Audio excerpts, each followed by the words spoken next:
What's going on? What's going on? Salute, salute, salute to everyone.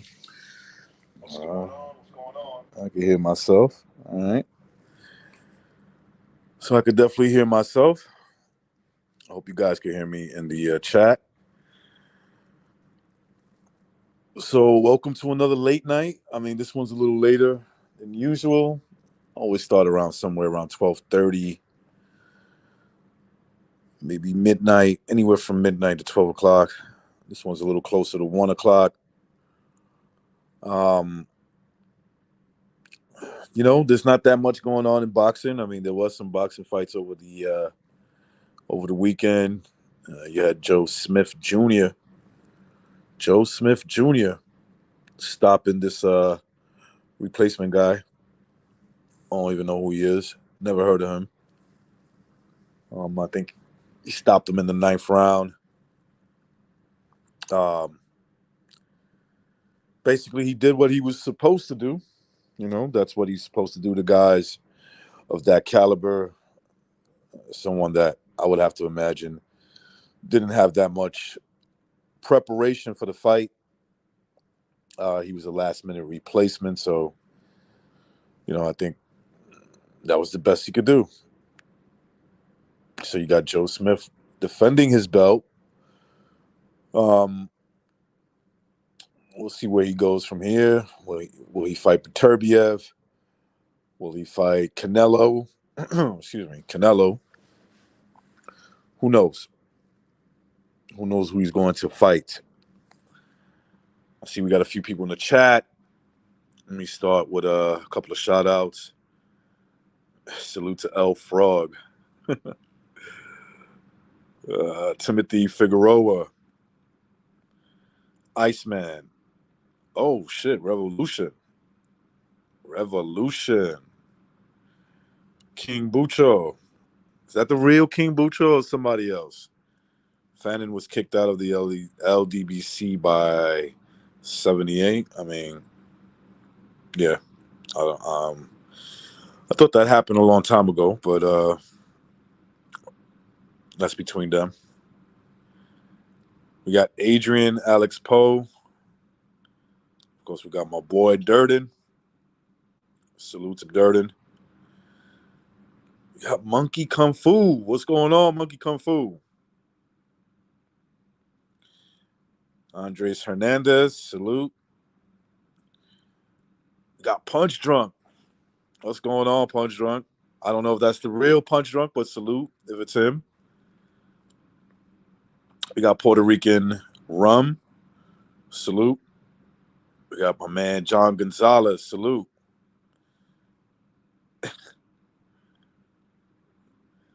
Crawford called Bob a Nazi in the paperwork. What the fuck? I didn't see it, so I don't know. I don't know if that's true. If it is, it's kind of insane. And that's that's one of the topics I would like to talk about on this show.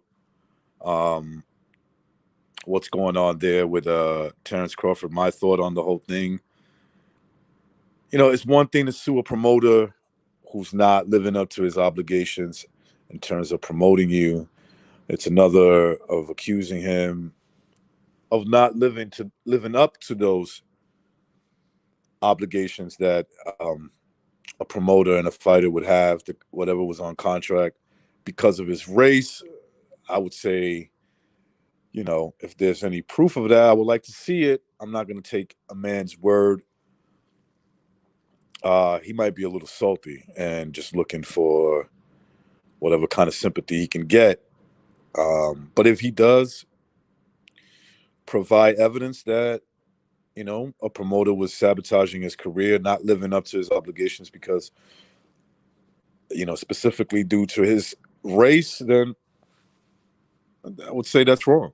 But until then, I think it's going to be hard for Crawford to prove any of that stuff because, Bob Arum has been known to promote a lot of black fighters, African American, especially being a promoter in boxing. You're going to get a ton of those, and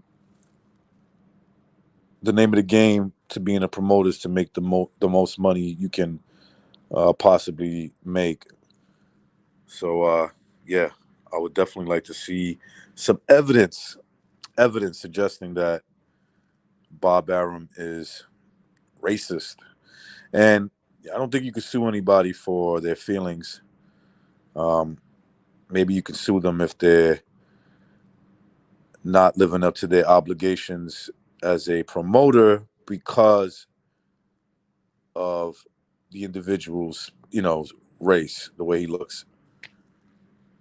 And so that's what I think about that. Monkey Kung Fu, what's your prediction on Russell versus Masagayo? I think that's his last name. Um, I don't know much about the Filipino. All I know about him is that he knocked out Seha in his last fight. Um, Gary Russell is the longest reigning champion to date. I think he's had that belt for somewhere around 6, 7 years, and he might have defended his belt a total of 5 times. I believe that's the correct number. Only 5 title defense in 6+ years as champion. This will be his 6th title defense. That's all you got to say about Gary Russell. A talented fighter. I think he's pretty good. I mean, he's only lost 1 time, but then again, he doesn't fight very often. He doesn't test himself very often. He's got some decent wins like Jojo Diaz. But besides that, there's really nothing. There's really nothing there. I would more likely think that I would pick him to win the fight against the Filipino. But you never know when you're that inactive. I think he hasn't fought in almost 2 years. When you're that inactive in 5 or 6+ years, yeah, you can come in there and be a little too rusty and get outworked, maybe even knocked out. So Gary Russell so far has been a disappointment. He could be way more active and have better fights, but he's choosing not to do that. He fights once a year, and even that's changing. It's like once every 2 years. It's not, or once every 18 months. There's nothing really to get excited about when it comes to Gary Russell. Maybe the best thing to watch is to see if he's a little rusty and gets picked off. That can happen. Salute to everyone, man, in the chat. Didn't Wilder hold his belt for 5 years with 10? Yeah, something like that. Yeah, he had it for about 5 years, but at least he had, if you do the math, I don't know if that's the correct number, but if you do the math, 5 years and 10 title defenses, that's pretty good. That's defending your belt twice a year. That's way better than what Russell's doing. So yeah, man, I'm going to drop the link in the chat. Oops. There we go. Anybody want to jump on? Like I said, any topic. Talk about whatever you want.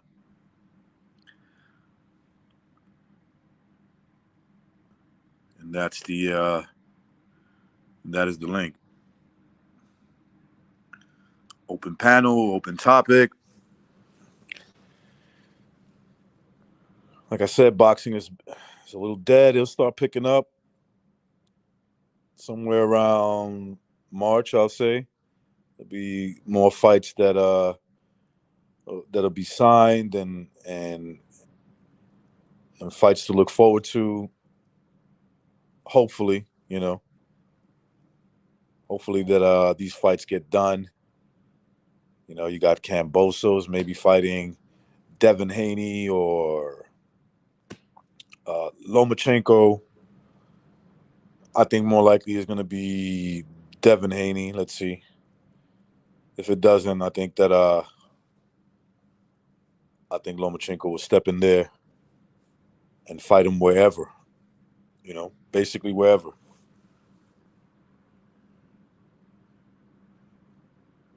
What do I think? What do you think of T-Man, aka Tia Guzzler Valdez versus Tia Guzzler Valdez versus Shakira Stevenson, pillow fisted woman beater? What do I think about that fight? It's a good fight.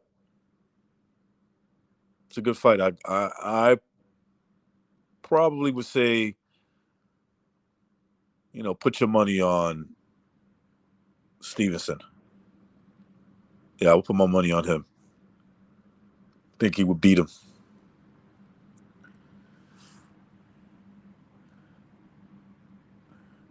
Lomachenko versus Kambosa. Haney will price himself out. There's a very good chance of that.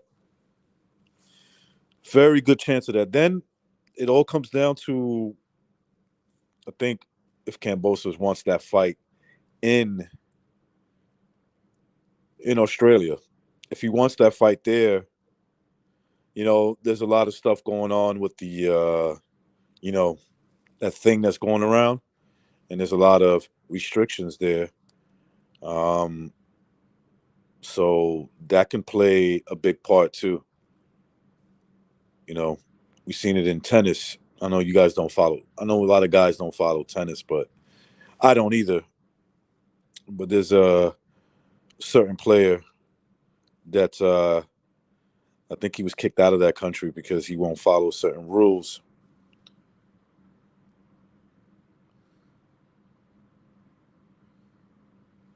Depends on what's on the lawsuit, man. It really does. Depends on what type of evidence they have. You know, who knows these days? I mean, sometimes court cases are not based on facts. Evidence. It's based on feelings. So don't be surprised, man. Don't be surprised if Crawford is able to win his lawsuit because his feelings were hurt, not so much on evidence. Big up, recognize. Yep. What's up, Triple J?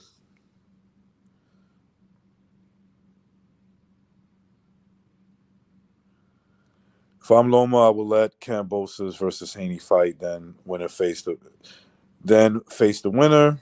That way he kills two. I mean, I get what you're saying.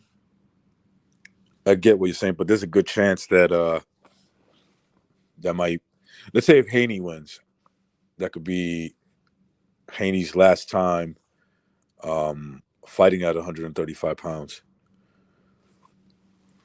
Or it becomes hard to negotiate with him and Lomachenko. There could be a lot of stuff that happens. I think if Loma could get the fight, he's not going to wait for that. He might not have a choice in the matter, but I think if the opportunity presents itself to be the next fight, yeah, Loma's going to take it. He's going to take that fight. We'll see what happens. Boxing has been awful these days. It has. Not just like now, but for a little while. It has been awful, man. Fighters don't fight much. They fight once in a while, and there's all these cancellations of fights, and there's all this fucking politics, obviously, that interfere with boxing fights. Yeah, man.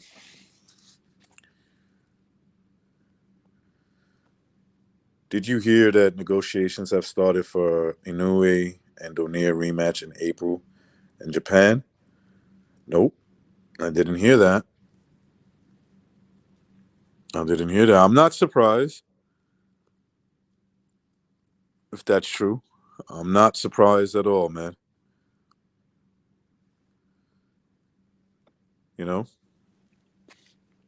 the fight between Donaire and oh fuck, why am I forgetting his name? God damn it, the other Filipino fell through. So why am I forgetting his fuck Casimiro? Casimiro. Yeah, that fight fell through. I would prefer them two to fight and then the winner to fight Inui. But if that fight's not gonna, if there's gonna be too much tension because they don't like Casimiro's trash talking, it sounds like to me what it comes down to, and they can't have that fight, then I don't mind a rematch. But I'd rather see them two fight. I'd rather see Donaire and Casimiro. I think Donaire beats him if they were to fight again. But you got to give Casimiro a good shot, and either way, those guys kind of handled their business, and you already had Nonito Donaire who already fought Onui, and that was a good fight. If they fight again without Donaire beating um, someone like a Casimiro, I guess it's still a fun fight, but I think it'd be better if he did knock out or he beat Casimiro, or if Casimiro beats him. If Casimiro goes in there and beats Donaire, you can make that fucking fight in the Philippines. I don't know what's going on over there with all the craziness, but I would think that they could make a fight over there and have them two fight, and the winner versus Inui. But I'm fine either way.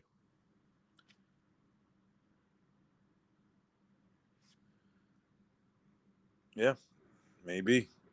That's what's probably uh that's what's probably gonna it's got Nonito Donaire saying, let me just not wait for this fight and what happens between Casemiro and Butler, and just go for the big fight, the rematch with Inui. Yeah, that's a good question, Timothy. It's a real good question because I think it's getting real. The fight selections that Crawford could have seem to be really slim. So I don't know. I do not know. There's always Josh Taylor. I mean, if Josh Taylor, obviously Taylor is on the Bob Arum. I don't know how that would work out exactly. Who knows?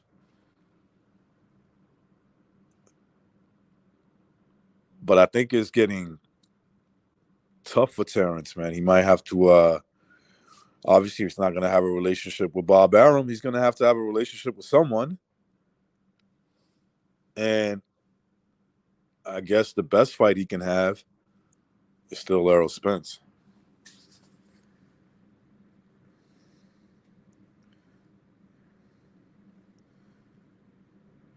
Yes.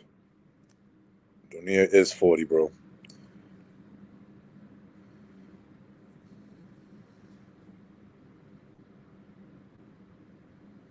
Um, it's a close fight. The rematch. Both of their fights were real close, man. The second one was a close fight. I thought Roman Gonzalez won, but it was a close fight. Who do I think will win? I'm gonna still ride with the old man. I say Chocolatito beats him again. I think he beats him, man. But it'll be a good ass fight. No, he doesn't want to talk about Casemiro anymore. Yeah, I don't know what's going on with that. I actually think if Crawford manages to hustle out a nice settlement, then he's retiring.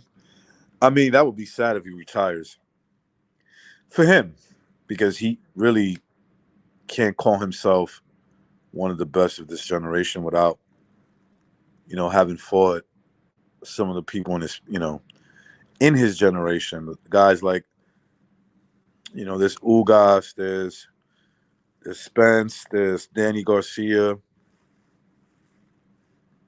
Regardless if, these guys didn't want to fight him or they made it impossible for him, it still would be a pretty empty career if he was to win a settlement and then just retire.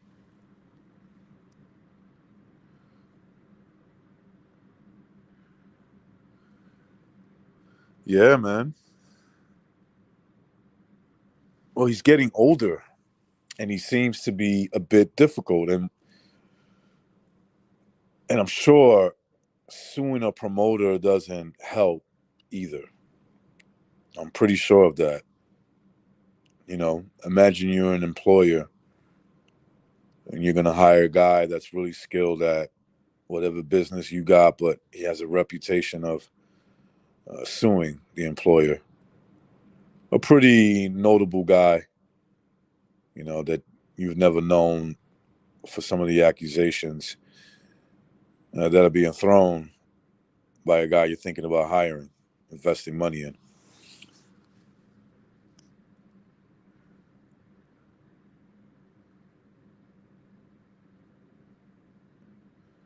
Um,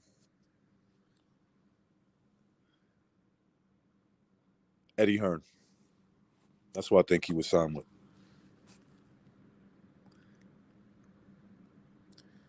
Yeah, man. Doesn't want to do any promoting. Doesn't want to promote himself. Doesn't really care about that. He wants to do it all in the ring. And, you got to do some of that promoting outside the ring. That's what I'm thinking, yeah. But then again, how does Crawford go about getting a fight with Josh Taylor if there's going to be issues with Bob Arum? You know, I don't know how that work. I don't know how that works exactly, but I would think that it's going to be pretty hard, to get a fight with a. From the way I understand it, Bob Arum promotes Josh Taylor in the States. Maybe they could have the fight in the UK. Who knows?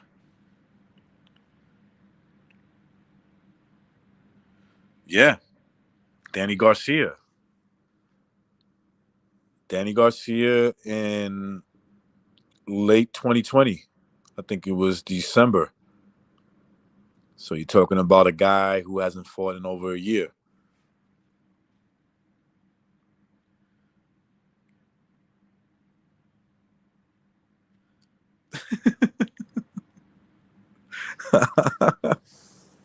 That's wrong, man. That's wrong.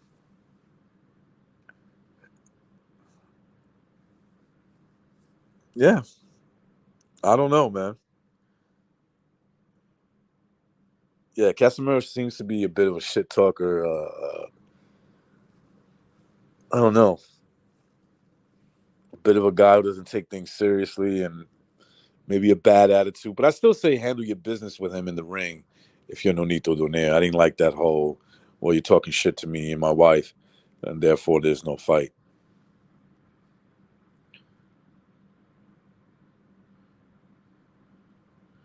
Yeah, that would be terrible. A terrible place for Terrence Crawford to continue his career with Mayweather.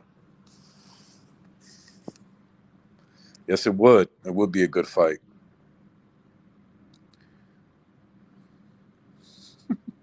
Crawford disappears like food in front of Oh man, that's wrong.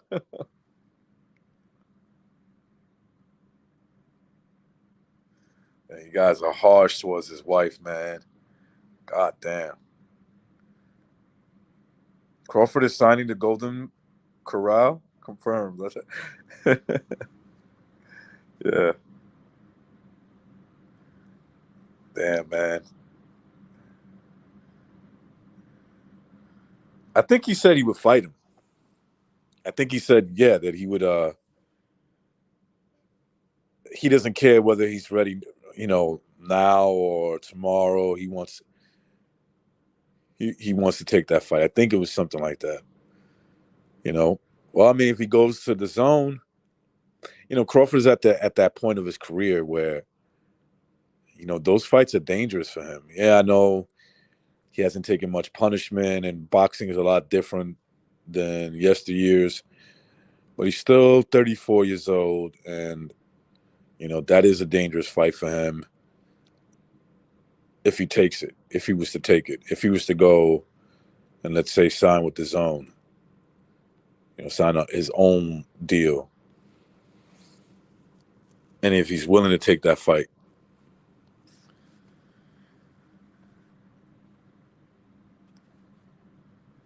I'm gonna drop the link in the chat again, see if anybody wants to jump on, man.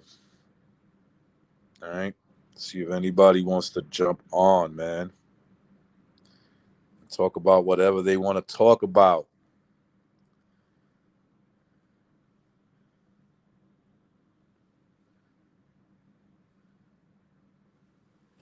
Jump on. Well, I could still, for the time being, I could just read, whatever questions you guys have and give you my best answer, opinion, whatever.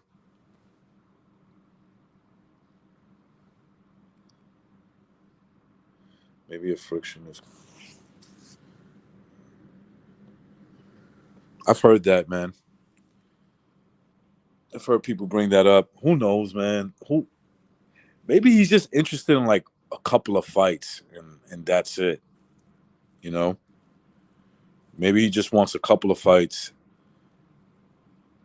not fight all these guys that are risky, low reward, you know. Maybe that's what it is.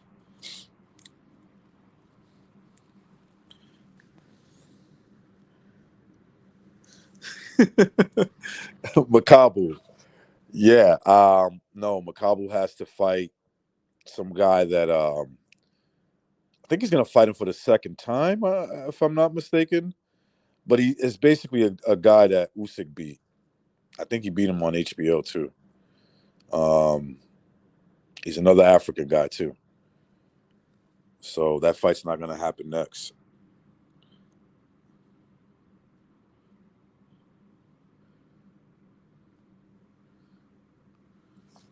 What's up, Timothy? Hey, how's it going, Recognize? Going good, man. Can you hear me well? Yeah, I can hear you. I can hear you good All right right. now. Yeah, it's finally good to talk to you, man. I've been watching your streams for a while and being on BDA, listening to them talk. Like, I like your content and shit. So, Oh, this is like, I've been your listening. first time on, right? Yeah, Okay. Thanks for coming, yeah, man. yeah.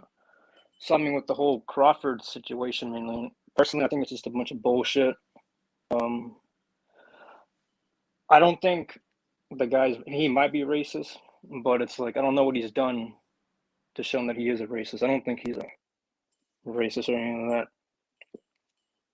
Like it's just a little cheap trick for him to go and get some publicity and I don't know, something like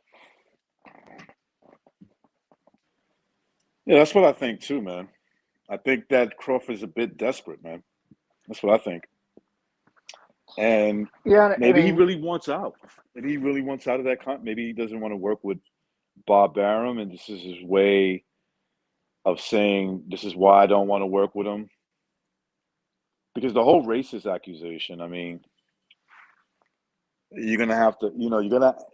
At what point this is what I would ask Crawford. At what point did Bob Arum become a racist, or you became aware that he's a racist because you signed with him like multiple times?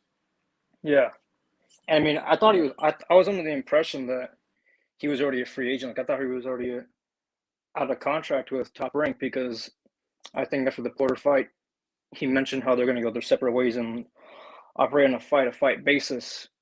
And I thought the Spence fight would materialize more quickly, but I guess with them, you got to go to the PBC. But I mean, the PBC, even they're saying like, yeah, no, we can't afford you, son. I don't know what to say about that. Like, I don't think he has a lot. I don't think he has a lot of options to choose from in regards to choosing fights. So Yeah, I don't know. it's pretty slim for Crawford and even for the PBC side because I mean they obviously they fight each other. You got Spence who's fought Porter, Danny Garcia, and you got Porter who's fought all of them. Um, and so maybe on that side it's a bit better if you're a welterweight. But Crawford signing to the PBC doesn't guarantee him these fights. I think it'd make it easier to get those Yeah, fights. yeah, yeah. Like the only guy right now I could see because I don't know how long Crawford's going to be out for, but to me, in my opinion, I think when he comes back or later this year, he might find himself in the ring with a Virgil Ortiz, and I could see that because isn't Virgil Ortiz Crawford's mandatory? Well, he's the WBO, right? I think he's Yeah, for creeping up there. yeah, Yeah, I think he might be creeping up there to get that mandatory spot. yeah. Because I And mean, Crawford might not be interested in that. yeah, that's a possibility. I mean, I just don't know because I don't think Matchroom wants him. I don't think they can sign him. The PBC won't sign him. I mean, if he could possibly work with Bob again, but I don't think Bob's gonna. Bob's he could be a very, how would I say, a very venomous guy. I guess like he will definitely get his payback one way or another. Oh Like, yeah, yeah, oh yeah, absolutely. I agree with you on that. yeah. Definitely agree with you on that. I mean, you've seen what happened with Teofimo. Oh You yeah, and know, it's like at the he moment, gave like even Teofimo a gift. I mean, with the Lomachenko fight, and I'm not talking about whether you thought he won or lost. It's yeah, still yeah. a gift, right? It's like that fight was close. They gave the fight to you. He got you the fight, and then Teofimo was talking a lot of gibberish about Bob Arum and the kind of pay he was getting, and he ends up like making this move with Triller, and that fell through, and next thing you know, he's fighting under Eddie Hearn, the Zone, and he lost a close fight. Like I thought he lost that fight. Don't get me wrong, he clearly lost, in my opinion, but that's a fight that they could have gave to him if he was in standing favors with the right people. Yeah. You know. Um, like for me at the moment, um, I think Teofimo he's on the back burner right now. Like fucking Bob, he's focusing on other fighters instead. Like he didn't. Teofimo definitely got on Bob's bad side with all that bullshit that they were going with and all that. It's like Teofimo, he could have built himself up to be a star, right? Yet Yeah, he's for asking sure. for like what $6 million paydays and shit like that. It's like He was asking do for a you even lot of bring in those money. numbers? Yeah, like Exactly. Lomachenko He should be was getting those numbers. You know what I'm saying? right. So Loma's more easier to work with, right? So Loma's like, if there's anybody that's worth that kind of money in that top ranked stable at 135 pounds would be Lomachenko. But here's Loma. He's like, look, man, I'm willing to, as long as you're fair. It seems like he has that attitude. As long as the pay is fair, I'm ready to make these fights happen. You get what I'm saying? So he's with it. He's with the business and making the fight happen. There's no, if he does have a little beef with Bob Arum, he's keeping that shit to himself, right? Yeah, Or he's bringing it to Bob Arum. But if there's, and I'm sure there's some little issues going on, but you won't hear about it. He's handling that situation like a man. And Bob's been in the game. He knows that. He took a risk by, and this is just my opinion. I think he took a risk by kind of bumping Lomachenko because Lomachenko, he knows that a win or a loss of that nature is not going to hurt a guy like Lomachenko because he's just going to come back and re up and beat guys up the way he's been beating them up since he lost to Teofimo. You know, at least the last two opponents. Clearly, like probably not losing a single round, right?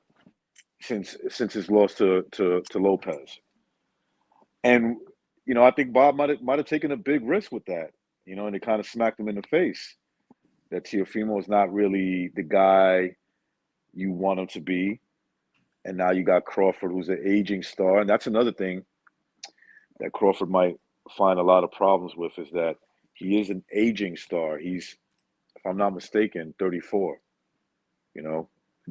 Usually things don't get better from there on out. And then on top of that, you want more money. The only way usually you see a guy of that age, that stature, get better money, obviously if he's fighting fights that are more risky. And I don't know if Crawford wants to do that. Yeah, I mean, like this is what I see. This whole lawsuit thing is it's just a way for Crawford to get some extra money and probably just go off into the sun. I don't think he just wants those money fights. He's not looking for those tough competitive fights, and that's what I can say. Yeah. But I mean, even with Lopez, it's like I thought, like I said before, he could have been something, but like after watching that Kambosos fight, I mean, you gotta give credit to Kambosos because he showed up. He was willing to fight. While Lopez, he was out partying, not taking training camp seriously. Kambosos was over there training in Australia and all that. Like they mentioned on the broadcast, like they had to go to fight a few times, and then his grandfather died, and it's very tough. But he pulled through, and look what happened. And I think as Teofimo moves up, it'd be very hard for him. It's just going to get tougher. You know what I'm saying? Like he can do everything he could possibly do to make himself better, but his punch resistance, in my opinion, it's questionable. Because when he got knocked down in the first round in that fight, I was like, oh shit, and you could tell he was hurt, like it wasn't like a flat knockdown, like the way he just kind of fell on his back leg, it was very concerning. Yeah, absolutely. What's up, Durden? What's happening? What's going on, man? Thank you for joining. I caught the intro. I missed maybe 10 minutes or so because I was just at the grocery store real quick, but Oh, they still allow people to go to grocery stores in California? Oh hell yeah! I'm messing with you, man. I think it's just LA is where it's just like you don't want to be in that count. No, I hear you, man. I'm sure it's like that in New York, man. So what do you heard some of the topics we're talking about? We're talking a little T.O. and yeah, Crawford. I caught like What's a he minute gonna or do two. next? What do you make about Crawford and his lawsuit with Bob Arum, man? I think that shit's funny. I think it's hilarious. Do you think there might be any smoke to this? I mean, I like it. You know what I mean? Like calling, Arum, Yeah. Let's call him a spinning squirrel or whatever. I don't know. There's many names. I like spinning squirrel. That's fine. The Blue Man Group, Well, I mean, listen, Bob Arum is like he's one of these risk takers that invests his money into these projects. You know what I mean? And sometimes it comes back and it bites you in the ass. But I honestly I think that these are people that they don't know what they really don't know how can I say this? They don't really know how to come at a guy like Bob Arum. This guy who's been in the game for a very long time. He understands how it goes. And sometimes he doesn't have to do much for you to fail. He could just like sit back and say, "Look, I know you're not that good, so you're just not I going to get mean, that yeah. See, much." there's the two aspects of it. At the one day, one half of the squirrel wants money. You know what I mean? That's what they want. Hmm. The other half wants to promote people of color, Latinos and blacks. Hmm. But it's also promoting people of color has to be profitable and somewhat And he, beneficial. Well, in like, the yeah, sport of I agree. boxing, I guess it's not a political thing so much. You probably can bring politics to boxing, but it's not like real politics. So it's just strictly entertainment and money. Yeah, And I would say Arum, guys like him have done more probably for those types in America than any other promoter that I could really think of. for The sure. criticism Yeah. is just like these guys, just that it's like they don't know the difference between a spinning squirrel and Yeah. and a racist white man. They think they're both the Right. same. So it's they I see mean, Arum as a white if man. he's shown any bias in any interview was towards like skinheads. Remember when he kept referring to he was actually being interviewed by a guy that I know is um part of his tribe. I Hmm. just forget his name, but the guy was pretty insulted with what Bob Arum kept saying, because he kept saying, well, what was it? The UFC is filled with skinheads, and that's what I see. It's a bunch of skinheads that they have as athletes and their fans. And the guy, was like, with all due respect, Bob Arum, you have no idea what the hell you're talking about. So that to me, that was the only time he showed like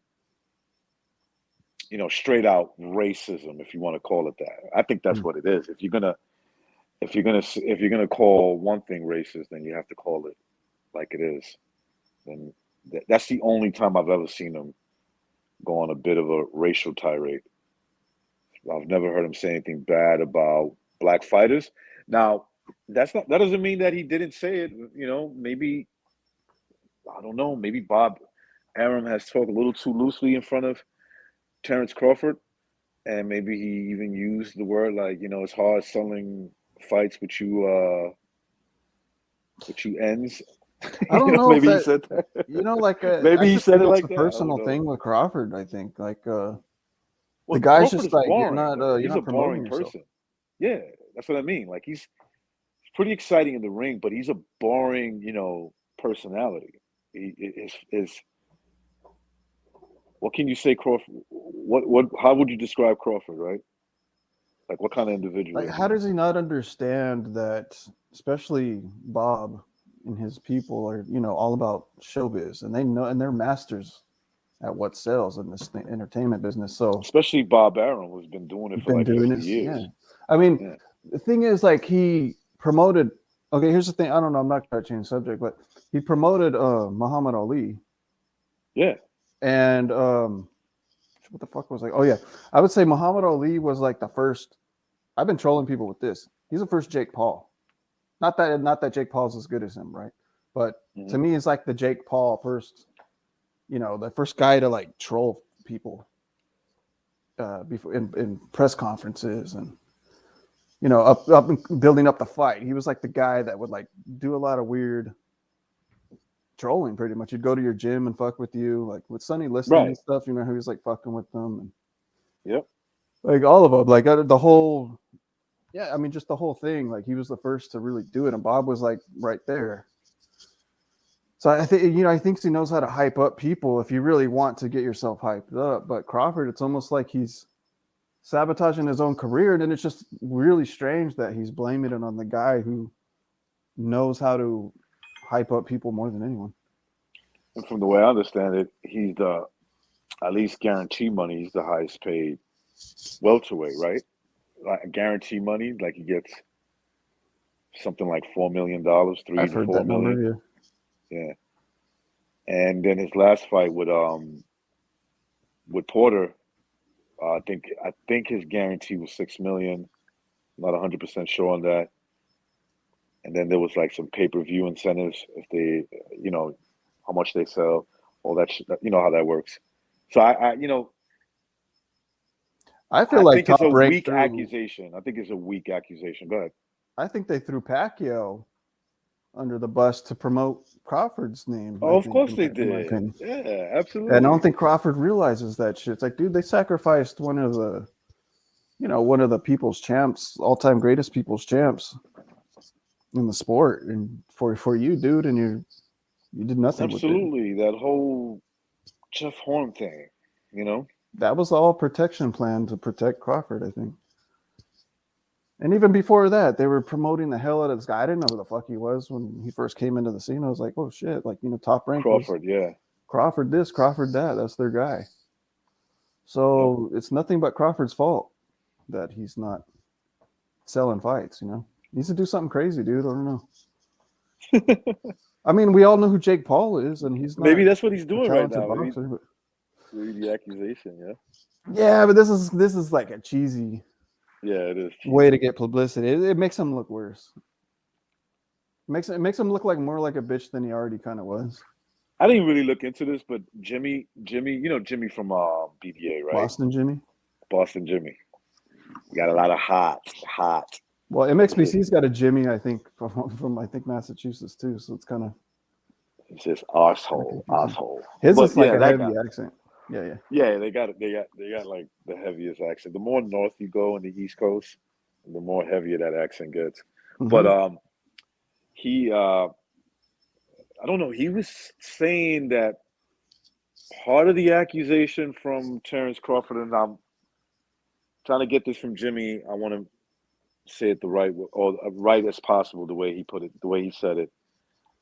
I think one of the accusations of Bob Arum being a racist or racist towards blacks, was that he didn't want to support the BLM logo in the ring. Mm-hmm. I think Crawford was into that. Yeah, I had no idea he was. Yeah, I didn't think so either. Yeah, but apparently that's part of the. Honestly, that Crawford was like one of those whitewashed black dudes from he's from Nebraska. His kids are into wrestling. He just seemed I kind of liked him more before, but now I'm just kind of like, I didn't like that he didn't promote himself. I didn't like that about him, but I kind of did like his attitude in a way. Where it's like, it was I low proved key. myself It was in the like ring. low, it was like I'm into boxing. I'm not really into that clown stuff. But, maybe he is, man. I was under an impression that Crawford he took a boxing's his job, but then when he's not boxing, like he's just kind of doing his own thing. Like I don't really see him. He doesn't strike me as the kind of guy that keeps up with the sport. Like maybe just the people in his division, but right, he's got his own world, Yeah. I mean, part of that could be growing up being from where he's from. It's not like really, they're probably not that type of personality out there in Nebraska. I've never been to Nebraska. I just imagine they're not like that. They're just not like California people. It's in the Midwest. I mean, I don't know. I don't know what to say about that state. I think you're from New York or the West Coast. Yeah, you can kind of get a feel for people like from people Chicago, are big mouths out there, Yeah, California, like a big city like LA, San Francisco. Even though like you're not from there, but if you're from a pretty big city or you're close to it, you kind of feel like you know them, like the type somewhat. But with him, I can't really get a grasp of him. I mean, he seems pretty normal in the sense that he's a black guy, he's a good athlete, he's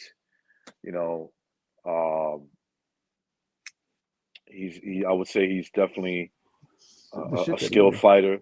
Yeah, he's a skilled fighter, but in terms of personality, I don't really get a sense of like what's his thing. Like I know Earl Spence character, Southern guy who's like kind of just laid back and doesn't take things too seriously.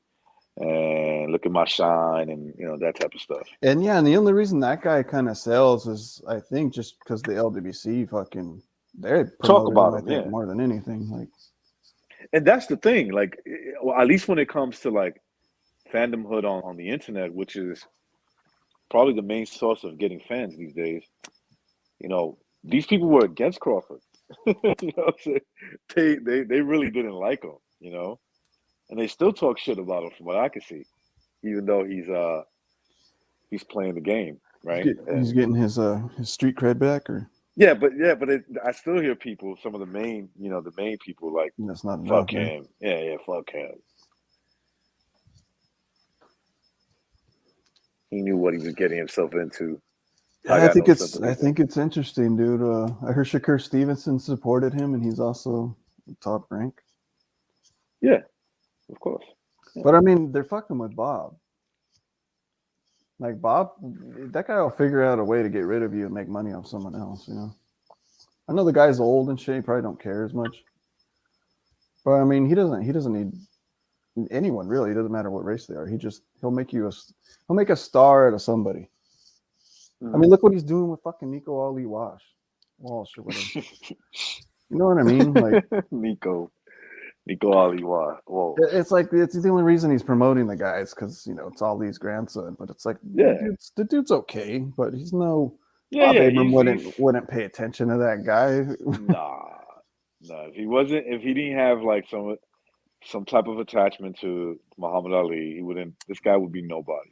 Wouldn't even know who he is. Yep. He'd be having club fights right now if that's what he wanted to do.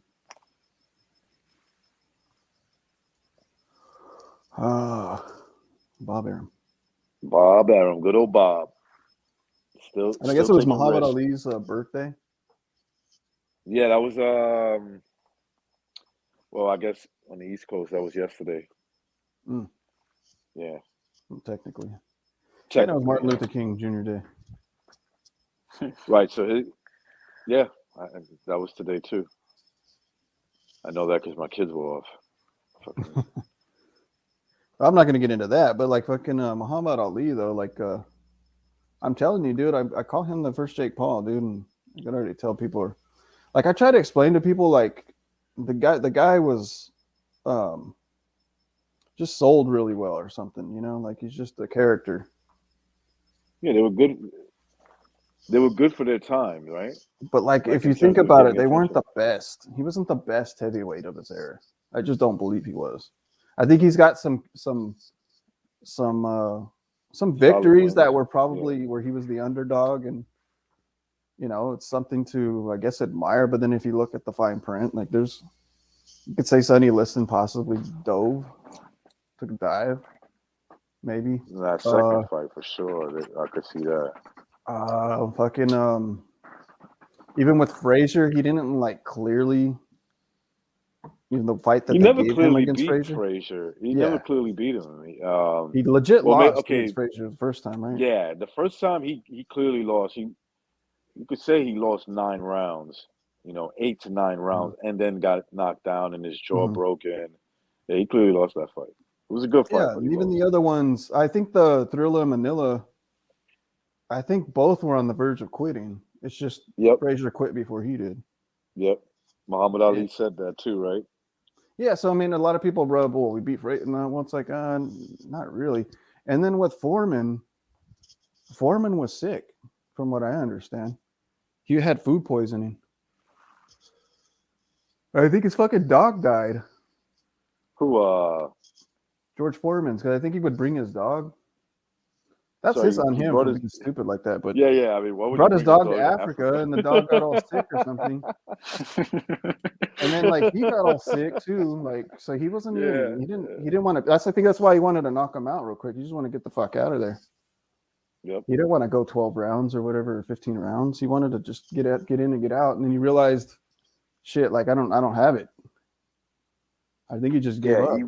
The way he went down, he didn't get knocked out clean. You know what I mean? I think he was just like, fuck he was this. Just like pure, just gassed, and like just looked like he was like, fuck it, I want to go home. I want out of Africa. He looked like he was having cold sweats. That's what it looked like to me.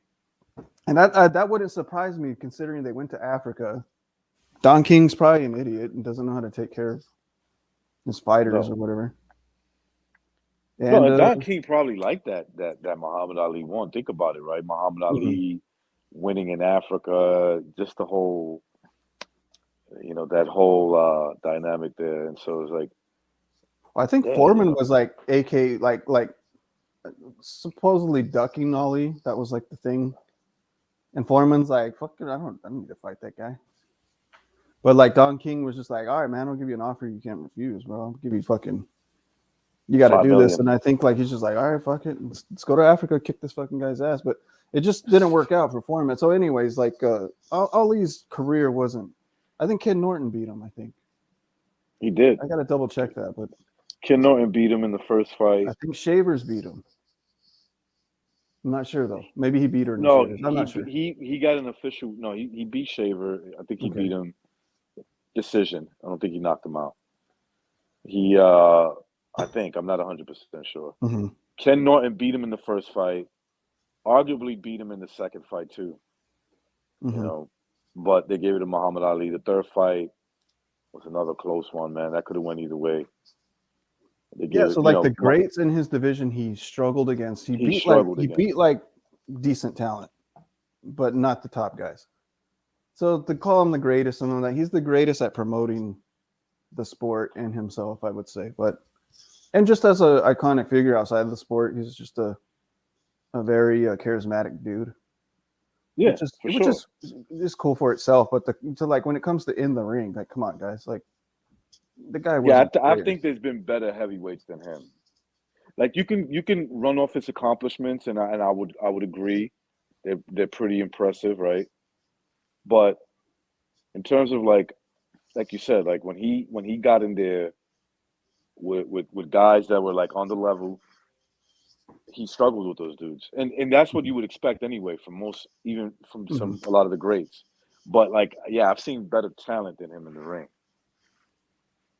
I mean, you can almost compare him to. Well, not you can't really compare him to Wilder, not because like it's different, but similar. Dude, when Wilder fights the big guys, he struggles. Well, the one big name, yeah, Tyson Fury. He fucking. Well, I mean, even Ortiz gave him some shit.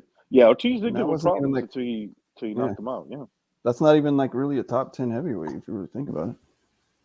Maybe, dude. Ortiz. It was funny the way he was. That fight between him and Charles Martin was weird. That was a good one. Yeah, that was a good one. I got a laugh out of that one. It was such a weird fight, man. I mean, yeah, in the future, let's say Wilder kind of comes back and wins a couple times. Like, are we gonna really say like he's one of the all-time greats? No, I wouldn't. No. I mean, people. It's just like with Floyd Mayweather. People still talk about how he's the greatest. It's like, I don't know about that. I mean, probably like the greatest salesman, or one of them. That's what I mean. Like when it comes to becoming an iconic figure of the sport, yeah, I give him credit for that, But for sure, yeah, me too. In the ring, no. I just skill wise, nah. He was talented, yeah. But like, is like Floyd Mayweather the only guy you ever see do that kind of fighting? Like, not really, right? Like, you've seen a lot of people do that kind of, like you've seen that style before. And a lot of guys probably lose more rounds doing that shit than say Mayweather's going to get the round just because he didn't get punched. And like the guy didn't have no hands. I mean, early in his career, he maybe kind of did, but he had no hands. Like when he was what the fuck did he call himself? Not Golden Boy. That's the other way. Pretty Boy. Money, yeah. Or when he was Money. Yeah, Pretty Boy had a little bit of pop to his punches, but Money was just like that guy wasn't in there to hurt, like to put in work. He's just there to fucking duck and dodge, showboat, and say he won. Just wanted to get that. He just wanted to get the W. He understood that if he just kind of does his thing, didn't get knocked out, he's going to get the victory. Yep. And I'm not saying that he didn't win these fights, right? Like a lot of these fights, yeah, I guess you could say he won, right? Because I mean, hey, if you I want to don't give know. him Pacquiao, give him Pacquiao. But fuck, that was a shitty ass win. It was. you want to, you really want to call that a victory? I don't know, man. That's barely razor sharp getting by. Like, Yeah, like that was supposed to be, yeah, the cherry on Mhm. top, but it's like the way I see it, it's more like Floyd just did what he had to do to win, and that was and that fight happened way too late Mhm. to mean anything. Yeah, I agree. all of his fights kind of seemed like they were. He waited until he saw like a downside in your career, when you're at your lowest or something. That's when he went at you, and you would take the money because he would make that offer. You weren't gonna say no. You know, I like when people would say, "Well, you know, Floyd is just as old as these guys and older." I'm like, yeah, but you know, fighting the way Floyd does, basically, you could be fucking any age. Mhm. You know? Well, yeah. Yeah, but that's the thing too, though. The average guy can't get away with that. No, A lot of guys no, fighting negative. I don't, think they're gonna no. They get would much lose on the decisions. scorecards. Yeah, Yeah. they'll lose. Absolutely. You've seen it happen. Quite a few fighters that had the similar approach, similar results, and they didn't get the win.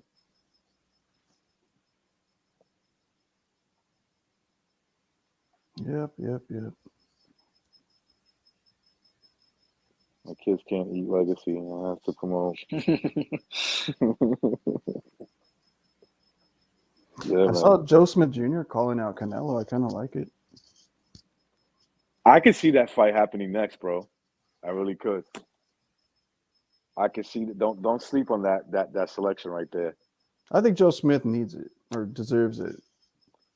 I don't Don't know. sleep. I mean, obviously he's like a Mayweather type where you're not going to win on the scorecards probably, but you're going to have to win by knockout. But it's going to put his name on the radar, if he does well too. That would be that's a fight you can sell.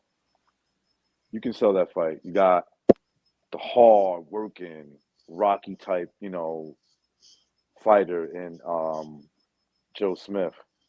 And then you got Canelo, who's like the white Mexican Apollo Creed almost, right? And who is Joe Smith with officially? I keep forgetting. I think he's with is Is he he with is it Bob? Top Rank? Is it Bob? Yeah. Yeah. Well, there you go. Come on, Well, I don't Bob. think Bob Arum won't have an issue. I don't think there'll be any issues working with Canelo. Yeah, see, that's like that, but That'd be then a decent fight. that's the thin ice with fucking Bob. It's like if he really fucking makes a star out of Joe Smith, and then they're really gonna be like, "Look at you, racist son of a bitch, promoting Joe Smith Jr., not Crawford." That would be some shit, right? Imagine that. Joe Smith goes in there, fights Canelo, and wins. He just becomes this huge star. They'd be like, this motherfucker. Oh, the LDDC would hate it. Hate it. I'd love to hear Boxing Ego fucking break I down. mean, genetically, it'll be two European or European descent fighters fighting each other, I But think the LWC will see that as a W though, because then they think like, oh, Joe Smith's gonna be easy work for like, one of their guys, whoever their guy. I mean, in that division, I don't think they got anybody, but no, they don't. They don't got anybody. the biggest guy, I mean, there's the heavyweights, but and then when you go down, it's just the Charlos in the middleweight division. Other than that, I don't see no. But then there's super also light talk that Charlo might fight move Canelo up. too, Cinco de Mayo. Oh, yeah, I've heard that one. I really doubt. I that, don't bro. think so. Yeah, Joe Smith might be the better choice. Yeah, because it's I not know too that might hard sound to sign because Joe Smith will take the money. it might sound a little racist, but like you can actually sell that fight. How would you sell that fight though? Like the American hardworking blue collar guy versus the pound for pound, king, legend. He's gonna get the shot that most guys I'm talking about Joe Smith, right? Uh-huh. He's getting the shot of a lifetime, this hard working class uh, iron worker,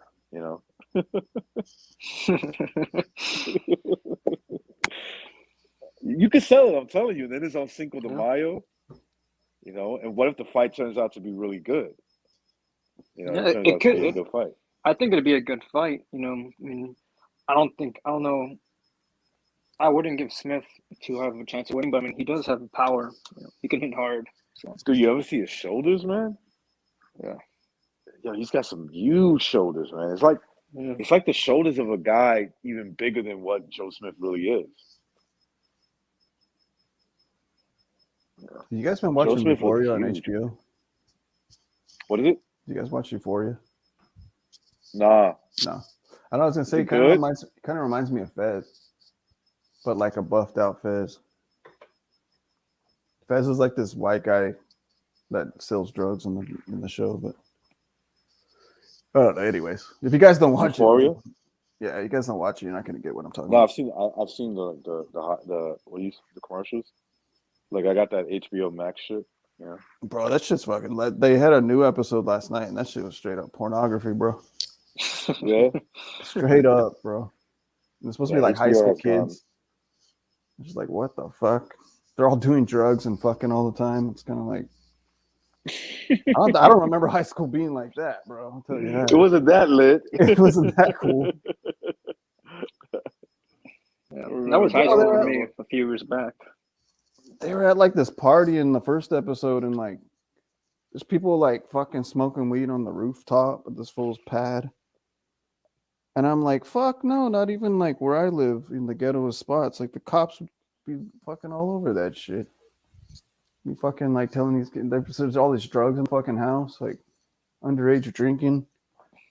Oh, dude, the cops like you telling me the cops aren't even gonna check it out?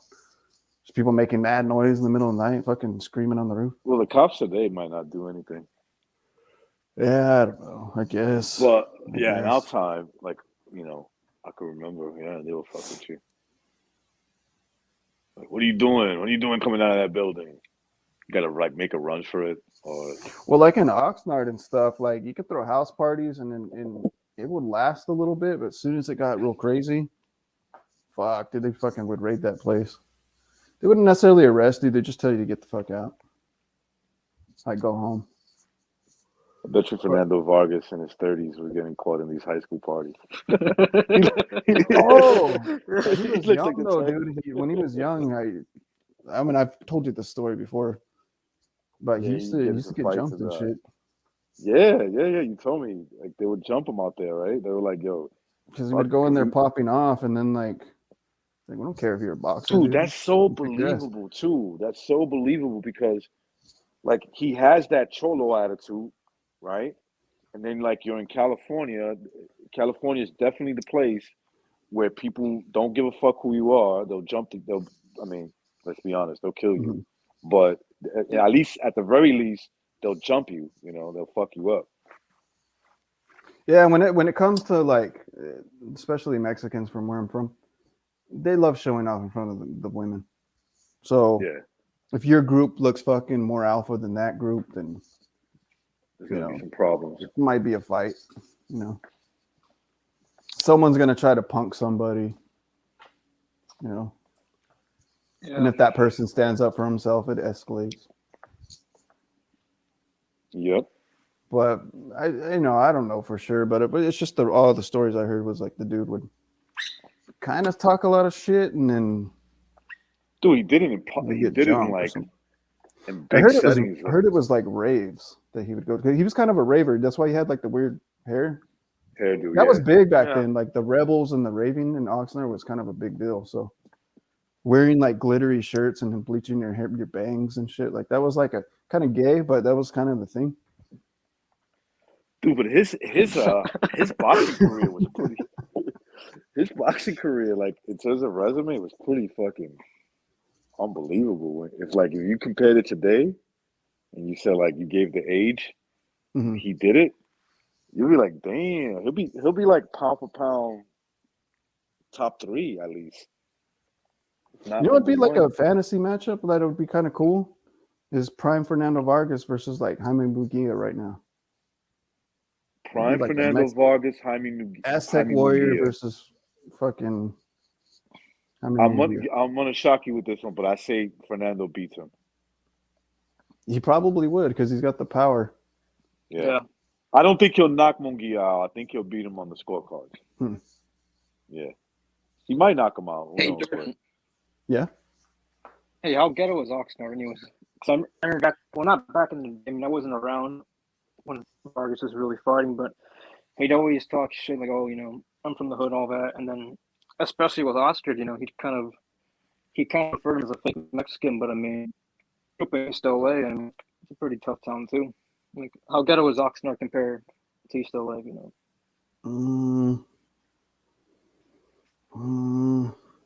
Fuck. I mean, I say it gets worse every year, and LA's like really bad now. So, yeah, I I mean, heard at the LA's getting time- bad again, man. but I like heard LA's Colonia has always been a really fucking fucked up neighborhood. But it's like there's decent, there's just decent spots in Oxnard. It's not like nice, but Yeah, like, I but mean- Colonia straight up like projects. Like Yeah, like grew that. up around there.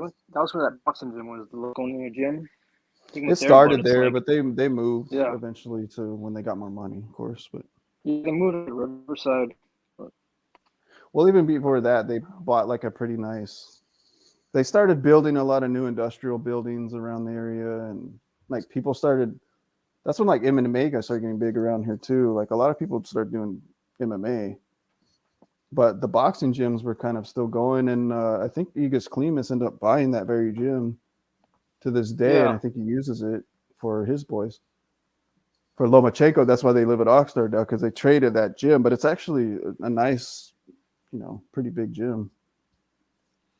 Yeah, I mean, just like looking back at Vargas' career, I mean, he was a fucking, say what you want about, he might have been a fucking airhead outside the fucking ring, but he had balls, he's willing to fight. You gotta give him that. Which is weird because he's a hometown guy, but talk about Crawford not. I don't know. This guy, like, nobody liked him. Yeah, that's from what I his heard. I heard own he was an asshole. from his own area, but I think Mexicans liked him. But like from Oxnard, like They ain't people like didn't him. really like him, dude. Yeah, that makes sense, man. Because he always had that very cocky attitude. Like that's the one thing you notice right away about him. He had that like. I think it's the bangs, bro. Something about the bangs just pissed people off. the bangs. Yeah, the bangs got people triggered. I think fucking Vargas, he Cut just those got a fucking fucking bangs. identity crisis because first he was a fucking cholo, then he's a Mexican fighter, he's a Mexican warrior. The next he's a fucking hip hop star, the next fucking Christian man. He's all about God. I don't know. Fernando? Yeah, like between Trinidad and the De La Hoya fights, and then his last fight with Mayoria was like he was gonna be a cholo, and around the fucking De La Hoya fight, he was all about, I'm more Mexican than you and all that shit. Yeah. And then his last fight, he was like, yeah, I found out. Well, to be honest, De La Hoya was way more Mexican than like a true Mexican than Fernando Vargas. Fernando Vargas is more like I don't know. Here's what Mexicans call themselves Mexicans, but there's two different types of Mexicans. There's like the mestizo European kind of like Mexicans, like Canelo and shit. And then there's like the Indian brown motherfuckers. Indios. Indios. Yeah, and they're kind of like they don't really get along with each other, to be honest.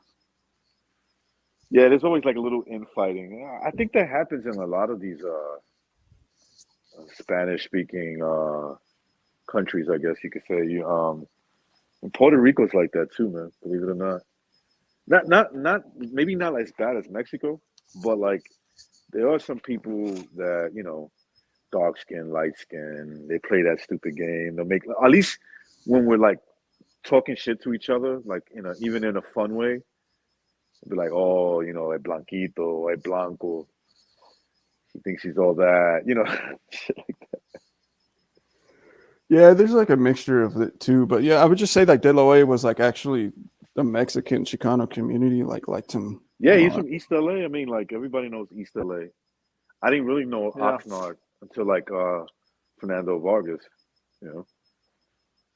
But like I never even been to East LA, and when they were like, I've been to East LA, but I never been there at the time Oscar De La Hoya came out, and I've heard of East LA. Born in East LA. Yeah, my mom, she fucking she was in high school during that time when De La Hoya was coming out, and she didn't like De La Hoya because they went to different high schools, and he was a few years older than her. But when he fought Chavez, like that was what really sold it. Like she didn't like him because my family were from That was a Sinaloa. big rivalry. Yeah, I remember that Yeah. one. But after that fight, that's I think really when De La Hoya, people started coming around. But I think at first they were just, it was kind of like how dare you, because they kind of knew like he was the young up and coming guy and Chavez was getting old, and Yeah. they just kind of knew like, man, they're gonna feed Chavez to De La Hoya to build up his career, And he's a top ranked kid. I think he gave Chavez his second loss, right? That was the second time he had lost. Yeah, I remember that. They made him- 1995. They stopped because of a cut. That's why. I was in 7th grade, bro. I remember that one. Yep. I remember really disliking De La Hoya for beating up Chavez that way because I was a huge Chavez fan. But it made sense because he was just so much bigger. I remember when they got in the ring, I was like, oh shit, he might fucking, like, I had a bad feeling he's gonna fuck up Chavez. Like people like Fernando in a way for being like you said, like kind of like the thug kind of guy. But like when it really came to like Mexican stuff, like that was like their boy. It's like De La Hoya was the superstar. I'm not gonna lie, I never cheered so hard against Fernando Vargas when he fought Trinidad, but that dude showed so much heart in that fucking fight, though, man. It was kind of like hard to root against him because he was like he was just getting up from those killer shots, or he was just taking them. It's like, damn, this fucking dude is made out of iron or something. I remember watching the Shane Mosley. No, go ahead. Go ahead. No, go for it. No, I had a memory, dude, I bring this up all the fucking time. But I remember being around a bunch of Mexicans, a big crowd of Mexicans watching the fucking Shane Mosley and Fernando Vargas fight and get knocked the fuck out, dude. They got quiet as fuck, dude. Quiet as fuck, bro. And I remember cheering because I think I fucking like bet that fucking the fight would end like under so many rounds. And so I just won all this money. So I'm sitting here jumping and then they're all like kind of looking at me, all these Mexicans with cowboy hats. Like, the fuck is this white boy? I remember I went to the fight, Shane Mosley versus Miguel Cotto at the Garden. And I remember I met up with I went there with some family members and some friends. And obviously it was a large Puerto Rican crowd.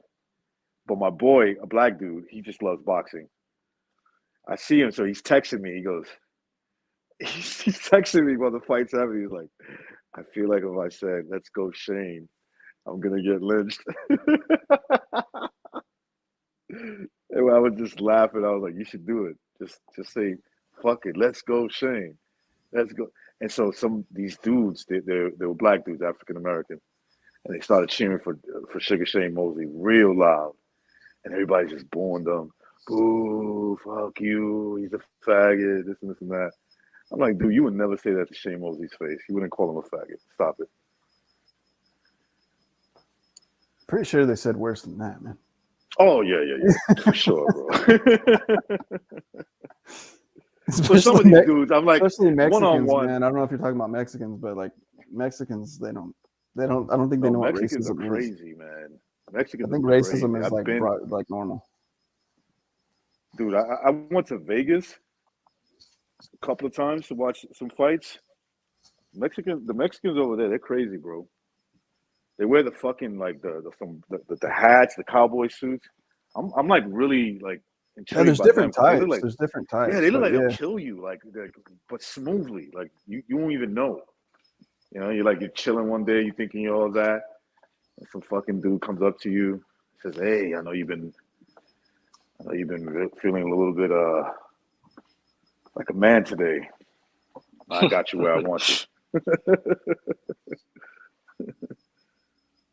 For the most part, I think Mexicans, when they're when it comes to fighting, they do have a lot of honor. Well, they will like, not too many of them. Sometimes they'll like sucker punch people, but normally they'll call you out in front of everybody, kind of like Wild West style. Like, hey, let's duel. You know, heard you were talking shit. What's up? You know. Yeah, Like they would pretty always much. do that, and usually that's when like the fights don't happen because then everybody starts gathering around, like, oh shit, shit's going down, and then somebody breaks things up. You know? Yeah. There was this Mexican dude I knew out over here in Queens, but he was originally from California. I think it was like L.A. I'm not 100% sure. And so he would just fuck with everybody. Like everybody hated him. He was like, Probably lied and said he's from LA to scare people. yeah, because he was saying, "Yo, you guys are real soft. In L.A., we kill guys like you." He's probably from Victorville, like Ryan Garcia. Yeah. Like, From the middle of nowhere where nowhere never fucked with him ever in his we life. kidnap pretty boys like you. Yo, he was funny as fuck. I like that dude. Yeah, We you used to gotta call use him that LA intimidation. too. That's what we used to call him, LA. Yeah.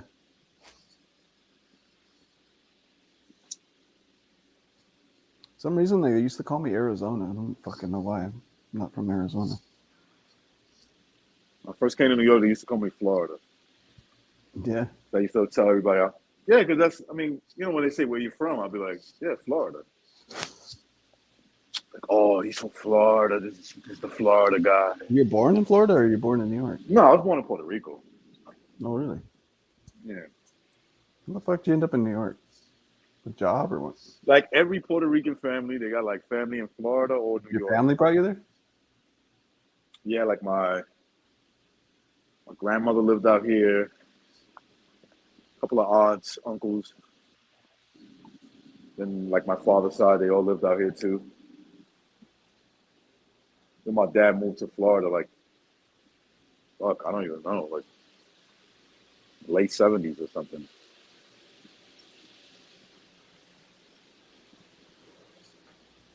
Yeah.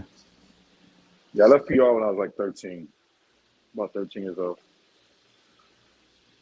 First place I lived in Florida for like 3 years and came to New York. There's a connection there, huh? Mm-hmm. Dude, you're not going to meet too many Puerto Ricans from New York that either has lived or is planning to live in Florida. Or vice. Really, it's the other way around. It's New York to people from New York want to move to Florida. You don't see too many people saying, yeah, I want to move to New York and they live in Florida. Or South, especially in South Florida, no way.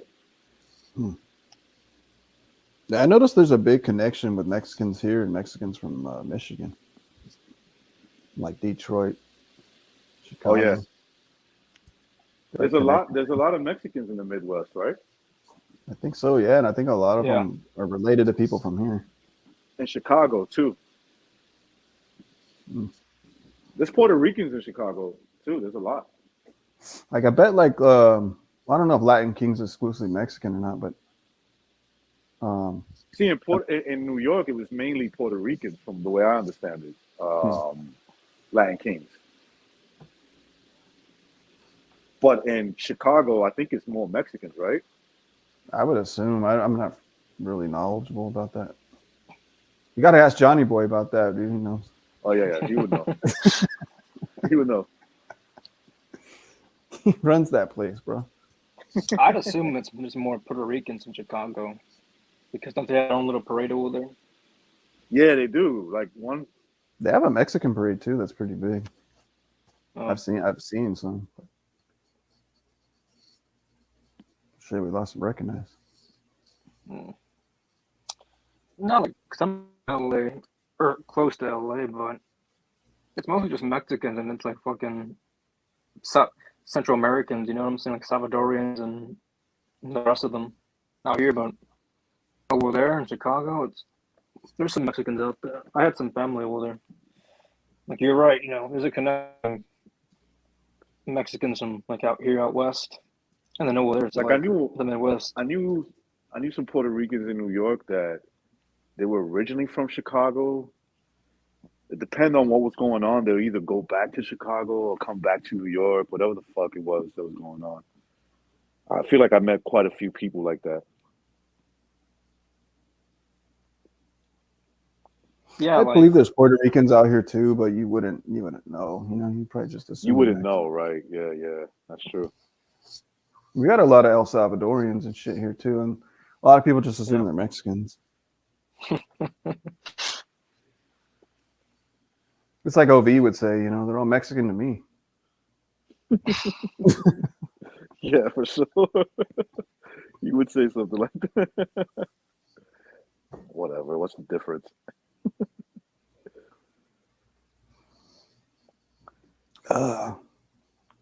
What else Yeah, is man. new? Was there any fights this weekend? I haven't even. Yeah, checked. you got Gary Russell making his once a year wow. appearance. Yeah. Wow. Wonder what Shaka Zulu shit he's gonna come out with this rematch. Who knows, man? Who knows with that dude? I won't be What the fuck surprised is if he he loses. fighting? This Filipino guy, Oh wow. Musa What a Gayev, challenge. I don't know. When I don't heard know Filipino, what I the fuck just think, oh, easy work. That's fucked up though. No offense to the Filipinos out there. I think the only Yeah. reason why Filipinos are in boxing, they just like use you guys as like punching bags. But like they probably thought Pacquiao was gonna be a punching bag too, but then it was like, oh shit, Yeah, boy when could they saw actually that. box. When they saw whatever I think whatever Bob. that Speaking of style is. Bob Arum, he was probably like, "Oh, Barrera, I got somebody for you. Easy work, bro. Just knock this Asian out. His last minute replacement." You know, Durden, Cool. I picked him to win that fight, man. Who, Pacquiao? Yeah, Why? against What'd you see Barrera. in him? You know, I Barrera don't was my know. favorite fighter at that time. Like my favorite boxer when I was that young. And I was mean, like, listen, who the fuck is this Filipino? he was definitely like a top dude, Barrera at that time. You know, if you think about that time, but there was some shit going on with him. I forget what it was. It might have been physical, and I was like, yo, I don't think he should fight Pacquiao. And I remember. Okay, look, I'm gonna be honest. I don't think I actually picked him. I said, yo, if there's anybody that could beat him, would be a guy like Pacquiao. And I everybody's never, like, dude, you're smoking. I never liked Morales. I thought he was way too fucking skinny to be a boxer. There's just something about him being so goddamn bony. Was like, But why that is fucking this jab guy to the boxing? stomach was wicked, man. Yeah. Who was the guy that he knocked out with the body shot? That straight to the stomach, that straight fucking jab, that stiff jab. Forgot who it I was, can't man. remember, man. That He was pretty, like, he was older, but that guy was pretty Zaragoza or something like that. I forget his last name, man. maybe. It was a wicked body shot, man. Yeah, I just was not a fan of that guy. I remember Larry Merchant almost getting into a fight with a boxer in the ring. I forgot who it was too, man. It might have been a Mexican guy. It might have been the same guy that that this guy knocked out. Morales. I'm surprised they don't, man. Someone just Looks fucking like it's the last- slap one of the announcers and shit. Looks like it's the last white hope that didn't get screwed over yet. That is why I'm so worried about the rematch. I mean, it's all gonna come down to that's all gonna come down to how AJ approaches that fight, because he was getting caught with some shots that were like shit, that they were stunning him. So if he tries to go too aggressive, he might get hurt early, and maybe even he could get stopped. Who knows? I don't know, man. I think Usyk's the real deal, dude. Yeah, I think so too. I mean, anything can be rigged against you, but I think I was arguing, I don't know who with, about Usyk versus Fury, and I don't know if it's the MXBC or not, but I think we're having. I probably was. We're probably having a discussion. Yeah, and everybody was telling me like, no fucking way, dude. Like Fury's too big. Once he lands on Usyk, it's gonna be over. But I don't know, man. I mean, he's not that much bigger than AJ, and he's probably, I don't know, probably the same speed. Fury's a little bit quick for his size, but I don't know. I just think Usyk's too fundamental for a fucking guy like Fury that's just unorthodox and wild and shit. If Usyk could get him to just straight up box, Usyk got it. If he starts like, doing the roughhouse tactics, I could see maybe him wearing out Usyk, yeah. Usyk because of his size. But I see what you're saying, man. If it's like a As long as you straight can up, avoid that shit, just keep your distance from the dude. if it's a clean boxing fight, Yeah. he wins. He beats Tyson Fury. And he's in way better shape than Wilder because Wilder doesn't go long distance. No, So I mean he that's was why he gassed. couldn't hang, you know. Dude, he was gassed after like the second round or something, man. He was fucking out of it already. So he Definitely probably after the makes third he round. probably makes Fury's punches look that more devastating because Wilder's already ready to, his legs are already gone. So any Mhm. little punch from Fury just flops to the fucking canvas, you know. Yep. So I don't think Usyk's that guy though. I don't think Usyk's gonna get punched and start grabbing his fucking legs and trying to hold on for dear life. I don't think that's Usyk. Usyk might take a knee or something, you know, but I don't think he's gonna flop to the floor. This is the guy that Gary Russell's fighting. Magasayo. I think that's how you pronounce it. Magasayo. Looks like Navarrete. Magasayo. Yeah, that looks like Navarrete. Well, fuck, Gary Russell. Congratulations, dude. Yeah. Talk about fucking Terrence Crawford. Promote yourself, dude. I didn't even know you were fighting. Didn't know you were fighting, guy. I didn't even know you still fight, man. I had no idea. Almost Dude, forgot he's been about like- you, there, Gary Russell. He's like the longest reigning champion, and he's had like I think. Well, it's like don't something like, these sanctionings have rules? Like they make you I mean, fight you would mandatories? think, dude, he's been the champion for like 6 years, and this is like his 6th title defense. I mean, I've gone on their websites and read that they have a minimum of 9 months to defend their title, right? Isn't Yeah. that the rules? So what the But fuck? obviously, that's not the rule for him. Getting That's some why we type of need like exemption. free land. We got to be like the InfoWars of the boxing community. Word, I like that. Yeah, I mean, We just gotta maybe not as crazy, infiltrate. yeah. We gotta be like the Ken O'Keefe's with like secret cameras and shit, and getting these people to admit they rigged the fights and shit. I mean, we had people like that at one point, but Yeah, we had Max Baer. remember Max Baer? Yeah, he man. used to put. I in still work. talk to him too, man. I still talk to him. I haven't been on Twitter in forever, dude. I bet you I have a bunch of messages from him. I never even checked. Yeah, yeah. You kept in contact with him too after he left. A little bit, yeah. Because he likes to keep his eye on the spinning squirrel. You never know. He's trying to come Oh yeah, for sure. sneak into your Definitely, yard and steal your nuts. Gotta watch definitely. I guess the political correct way is he's got his eyes on the Illuminati. out. Hell yeah. Wait, can I say that? Can I say Illuminati anymore? I could say that, right? Who knows these days? Yeah, I gotta be careful. Illuminati got the shotty to your body.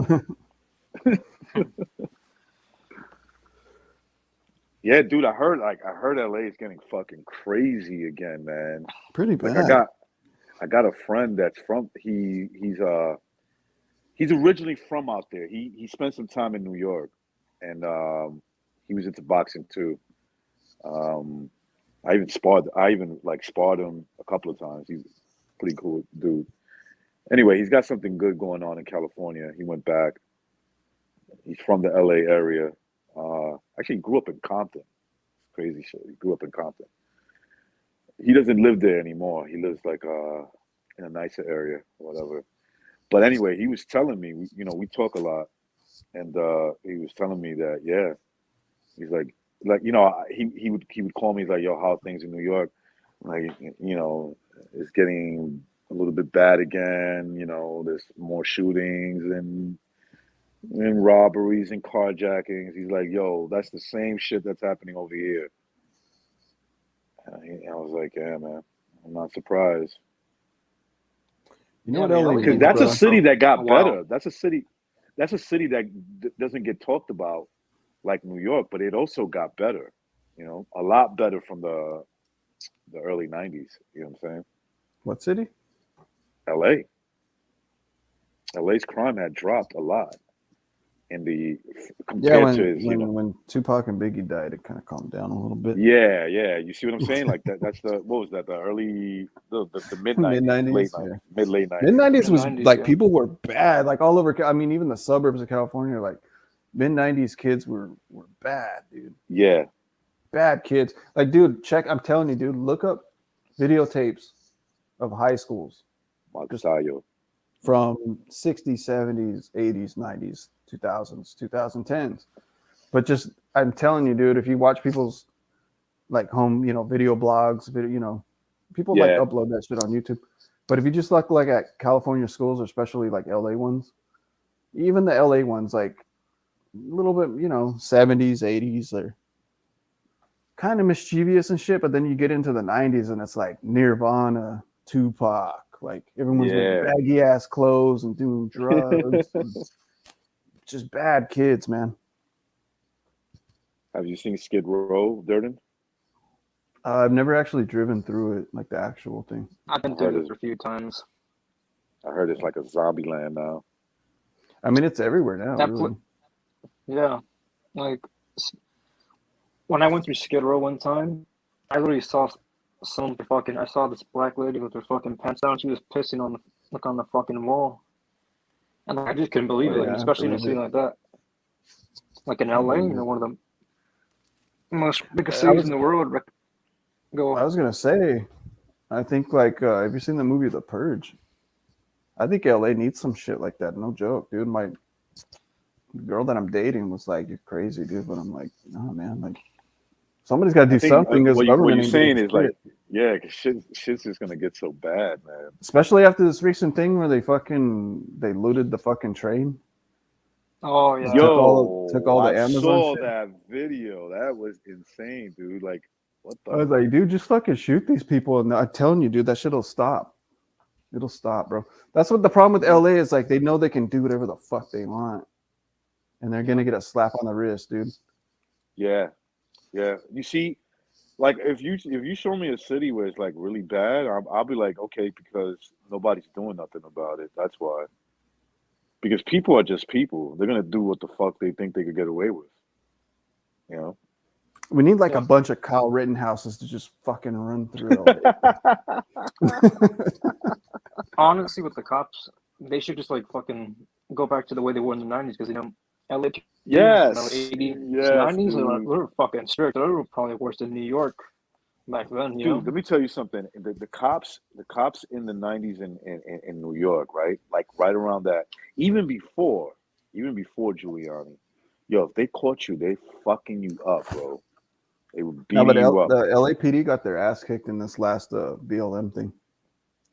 Yeah, I'm sure All they their did. cars got Yeah. set on fire. They were outnumbered by too much, and I think they've kind of. I think it happened in They're New calmed York down. too, where they burned some cars down and like some cops, like, they backed the fuck down. But I think that was also because they were given like stand down orders. You get what I'm saying? Both. It was a combination of both, probably. Yeah. Because I remember being in most of the looting happened in Manhattan, and I would go there all the time for work, and I remember seeing just like I remember saying these people are not from out here. That's all I kept saying was these are not, like, of course not. That I'm too, not saying yeah. I'm not saying every single one of them. That would be a lie.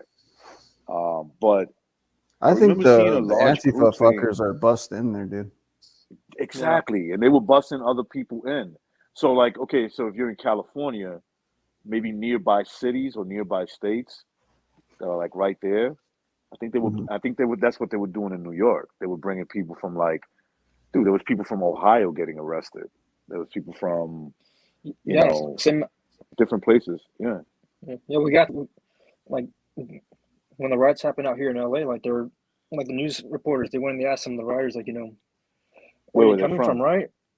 Yeah. One person said Indianapolis, Indiana. Yeah. Yeah. I'm like, you're from fucking Indiana, like almost on the other side of the country. You're over here in the West Coast. Like, what the fuck you doing out here, Yep. It's And, absurd. and actually, somebody from Indianapolis got killed in New York. Yeah. One of these shootings happened, like probably just shooting at anybody.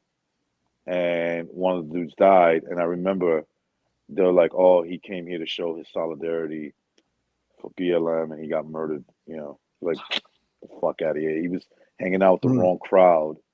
And they've, what happens when they I think around it's each other, weird they that a put lot of these shooter. Antifa fucks are actually from like rural white areas. It's just kind of weird. These people in Antifa, they're just a bunch of fucking spoiled ass kids, like when they were kids, anytime they fucking complained, their fucking parents would just bow down to their demands, and this is what happens when they grow up. Yeah, and then when they get older, they expect their senators and governors to fucking give In a way, you think about it, they're all a bunch of fucking Che Guevaras because that fucking guy, he was a white, rich liberal. He was just a fucking. That's true. He didn't go That through is any true, oppression. yeah. He wasn't. Yeah. Yeah. And then when he tried to go and start his little revolution, they didn't listen to him. Then he got all fucking pissed off and threw a fit. So. Yeah. I like Triple JJ. They killed him in Bolivia, right? I think that's where they killed him. Yeah, they killed him over there. Oh, Triple J.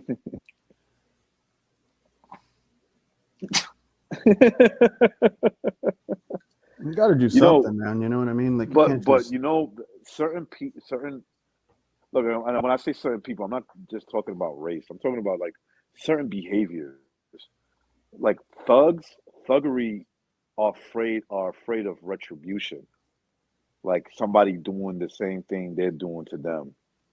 That's what they're afraid of. Mhm. Like I don't think people are afraid of doing prison time, especially when you're in there with your own people, whether it's race or same attitude, like that same antisocial behavior. You're in prison, like all these people resemble you, basically. They're like this, they're just like you. Now, if you're a pussy, maybe you don't want to deal with like some resistance. Maybe I could see that being, a thing that scares them. But for the most part, they're not. So I've been in there, so I say a lot of people, they just fit right in. They don't even care. Now, threaten to kill them, right? Where there's like, if I catch you doing this, I'm gonna fucking, break your hands. And then it's a different ballgame. I mean, hey, dude, imagine all the fucking.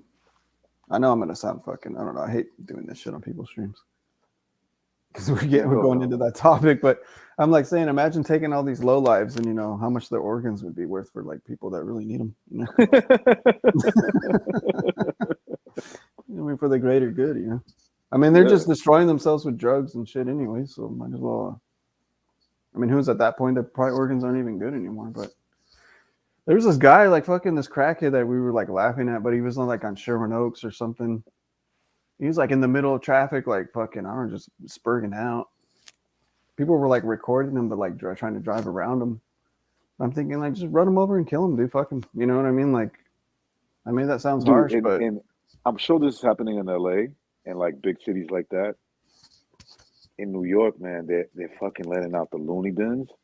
yeah. And yo, you could spot them a mile away.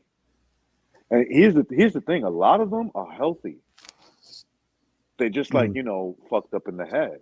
Mhm. So a guy who's fucked up in the head and he's healthy, he's big and strong. That's just like a triple threat, bro. That's just the guy. Yeah, So when you hear about all these people getting pushed into like in New York, they're pushing like people into the fucking train tracks, bro. They just pushing them. Like I heard like that's fucked up, man. like 2 or 3 people within the last week or two that were thrown into the like incoming trains in New York. If anybody's ever been to like any subway, but especially like in something like New York, there's no There's nothing to protect you from like falling over, dude. It's just, you know, you just got to watch your back. In other words, right? Like, there's no warning signs or anything. Don't get too close to the edge. You know, watch your back or whatever. Somebody might push you in there. And like even before all this, like sometimes I would ride the train, and I actually got into a fight in the train station one time, and I remember thinking to myself, I don't want to fall. You know, I don't want to fall into the track, so let's take it upstairs. You know, away from the tracks. Yeah, it's crazy, man. This one, I think she was an Asian lady. She was standing too close to the edge, and some guy just pushed her into an incoming train, and that's it, man. She's done.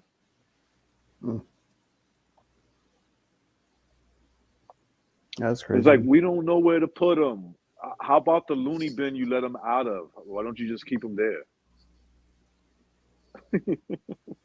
Just put them in like the middle of nowhere, dude. Like, you know, like a desert or something, and just, you know, hey man, if you guys figure out how to survive, figure it out. You're not welcome in the cities anymore. That'd be cruelty, but them fucking pushing a little innocent lady into a train.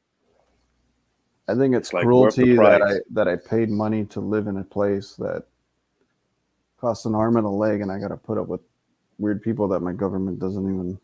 That's another thing too, man. Fucking, like, you live in these big cities, and it's like you got to pay all this money, and then on top of that, you got to deal with the craziness. You got to watch people take pisses on the sidewalks. Yeah, man. Like, imagine living in Chicago, right? Like, I guarantee you, Chicago's rent is pretty high. I guarantee you, okay? It's pretty high. Like, maybe not higher than New York or LA or San Francisco, but it's higher than like whatever's close to them. Mm-hmm. And then you got all these murders and shootings. Like, if you're from Chicago, you're like, yo. And then like the government won't let you have guns that will protect you from people that are crazy. Which is like, okay, well, all right, yeah. To me, that's like, okay, I'll give up my guns if the cops were like hardcore fucking, you know, authoritarians. You know what I mean? Like, and they just didn't fuck around. I've always said, man, I'd be like, all right, man, you guys do your thing, dude. I'll stay back. But if you're not gonna do shit, I gotta arm myself, dude, because I don't, you know, I can't rely on calling the cops. I've always said, if you really look at it, cops are there to protect the criminal element of the world. It's not really for us, unless you got a lot of money. You got a lot of money. You live in a nice area, you know. That's what brings me back to that purge shit. Like I don't know, when people always complain about like all cops are bad and fucking like cops are racist against blacks and shit, and it's kind of like, you know, this is the only fucking thing really standing in the way of a bunch of crazy ass, you know what's. Yeah, that's why I say they really did just to protect the criminal class, not really. It's not really for us. You know how many crazy white guys would love to just go into like these urban places and just fucking like harass these people, you know, like, and fuck with them, like, for real, like the way they think it is. Like, they think it's a racist country, but it's like, all right, you take your government out of it, dude. America is a racist country, but not in the way people think it is. That's what I would say. Yeah, but I think there's a bunch of crazy ass. I think younger generation's a little bit crazy where they're like, I don't know, man. I just met a lot of them online. I just know they would do some weird shit. And the cops are the one thing that's kind of like preventing it from happening. So, right, because you got people really with good intention, but like they just had enough, right? And yeah, I mean, listen, there's a lot of people like that. I speak to a lot of that are, dude. I speak to a lot of people from, believe it or not, from like all walks of life, like backgrounds, and they want to do something. They really want to do something. Maybe I shouldn't say that, but you know. I mean, I didn't grow up thinking like that either. Something happened to me where I kind of got, and I'm not even that bad, I don't think, but I did get kind of like just angry and wanting some shit to go down, like a civil war or something. Like, it was just kind of like shit's just not right. Like, Well, I think I that's mean, what I they would want. really not want that to happen because obviously, I mean, your standard of living would suck. You know, like Yeah. who knows how much running water you would get or electricity if there's literally an all-out fucking,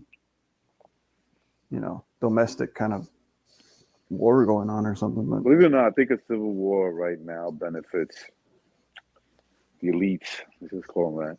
The elites. probably, yeah. Yeah, it benefits them more. I mean, it might make them, if they're around where it's happening, it might make their life a little bit uncomfortable.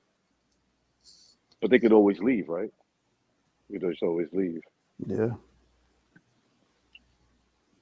Yeah, I mean, I don't know. I don't really see a civil, maybe, but I just think people are too kind of plugged in, like they're just doing their own thing right now. You know what I'm saying? Like they wouldn't be up for Well, a that's civil how war. they get people. Yeah, that's how they get people But I to mean, that's the basically. thing. I think it's going to take something drastic for the average American to like want to fight. You know what I mean? Like you have to take everything from them, all that nice shit, the Netflix and all that stuff. All Exactly, that fucking man. all that distractions. You take all that pleasure away from them, then And they'll here's the kind of. thing, Durden. Here's the thing, Durden. I think they've contemplated of doing that, and some people tell them, "Let's not do that. We're not sure how if we're ready for that." I think they're experimenting with the whole COVID thing. I don't know if COVID was ever really that bad. I just think they kind of thought, all right, let's see what we can get away with. Let's see if we can Yeah. make people do what we tell them. You can't Cool. go anywhere unless you get this shot from a pharmaceutical company we invested money into. That's going to, make profits because everybody's forced to take it. Then like the mask thing, I think it's all just kind of like you said, benefiting them. And it's kind of like them seeing what they could restrict from you and see how people they know people are going to rebel, so. Yeah, Or it's just, they just want to see. Yeah. it's like a boiling frog kind of thing. Like if you put a frog in a fucking already hot pot, it's gonna fucking jump out, right? Like you put it in like a cool pot and you gradually increase the temperature. You shouldn't have to heat in there. It's just, like if they tried sending people to summer camp, let's just put it that way. Yeah. I'd imagine people would be up in arms about that kind of shit. No, I think like you said, man. If you start forcing people to do stuff like that, summer camp, or get jabbed up by Larry Holmes or whatever, I think I think if that's when that start happening, it's like it's going to be a very calculated move because that could spark something, and they could get knocked out like Holmes did by Mike Tyson or some shit. You got to do that shit real carefully, man. You got to be real careful how you do that because they can. I don't think they want to use all their steroids to like stop a Mike Tyson barrage. You know what I mean? Like, yeah, they don't. Maybe they will at the right time, but maybe they don't want to do it because there's a fight. I think we could do this because we're boxing dudes, so we can break it down in boxing terms. So yeah, you guys understand what I mean by that, right? Like, yeah. the steroids being, their most advanced weapons and shit, and having enough dudes on it to stop Mike Tyson, who's also on steroids. But you know what I mean. Anyway, Yeah. it's definitely an experiment, bro. It's definitely. I'm convinced of that. All this right now that's happening, all an experiment, for sure. Just to see how much we could do. Yeah, look at the January 6th thing. Mm-hmm. Like, there's a lot of people that were like, kind of like provoking things that That's for sure, dude. didn't get Like any this. charges against them. So like, that's obviously they were probably undercover. Like, Yeah. there's were- evidence Even of if, people like- doing things bad and they didn't get arrested. They were the boys, man. They were the boys. And then the one of dude, people- the shaman guy or whatever, they put the guy in prison. I hear that guy was all like high on shrooms and shit, just tripping the fuck out. He's probably just like, oh shit, walk right in. You know, like I don't know. I don't think that guy was doing anything weird. Psyop, man. That I is mean, psyop. yeah, I mean, he doesn't think about it. On like a day you're gonna confirm the next president in the fucking capital of all places. You're telling me the fucking security is all lax, like it's non-existent. Like you're I gonna tell heard me they were that? letting people. I heard they were letting people in. That's what Yeah, I've That way. heard. But Well, but there's it's like enough. when that There's shit's enough go. evidence that you could see that's what they were doing. Yeah. Yeah, but I mean, it's like it kind of gets annoying reading about how this thing's a fucking insurrection. And it's like, where are the guns at? I mean, all they did was just fucking take an unguided tour of the Capitol building. You know? Nobody even got hurt, dude. Nobody got killed, at least on their side, except for right? like the girl Yeah. that got shot. That girl, yeah, she got shot in like her throat or something. That's a pretty that's a pretty deadly shot, man. That's a hard way to go. Yeah, like I remember that day I was asleep. My brother, he woke me up. He was like, "Yeah, they stormed the Capitol." I'm like, "Really?" I just started laughing my ass off just thinking about it. You So know when what's I got funny? up and I watched, I got up and I saw that and I was like, why do I feel like this is bullshit? Some Like of the that's the people, first thing I said. Yeah. I was some like, of the people in there were actually Antifa, and one guy like I think I don't know. There's this video of a dude that had like took an axe to one of the Congress people's, like a Republican one, and stole some shit. But that guy got like a really like easy fucking sentence, like of course he did. damn near dismissed for. I heard they returned his axe that he used to fucking break in. They like delivered it back to him or something. We're probably getting some money. But that's just so fucking weird, dude. Like how this country is.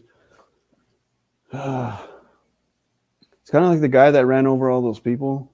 It's like nobody fucking on the media, at least. I know nobody even wants to talk fucking about care, that. bro. It's so obvious, right? That what happened there. But then It's the like, synagogue I'll show thing some- happens, and I show nobody even people- got hurt. I don't think, but it's just like a big No. deal. Dude, it's just selective outrage, and it's just I was bullshit, watching bro. Look, the Rams Cardinals game with my dad, and there was a commercial that was like, there's a little promo about like this guy talking about how like African Americans and Latinos are suffering the worst from COVID-19. We got to, like basically like COVID-19 is racist towards blacks and Latinos. It's attacking them more than anybody. somehow they found a way to. And my go dad after is just this. like, how the fuck did they come up with this shit? He's like, what the fuck? My dad's not even into that racial politics stuff. He just They kind of don't. like, They don't what? take anything into consideration. They never say. The whole thing with the fucking the coof, right? Like I whatever the science is on that, like it's nothing conclusive to me from what I've seen. So, but let's just say that it exists, right? Mhm. And it's really doing all this damage. They never take into consideration people's lifestyle. They just say, "Oh, this is what happens." We notice that it's attacking. It's been worse to, these group of people. They never take into consideration how people live in their lives, right? Like if you're going out to parties and you're living like kind of like a party lifestyle, maybe you're gonna get it more. Maybe you're putting yourself in that situation to get it more, more likely to get it.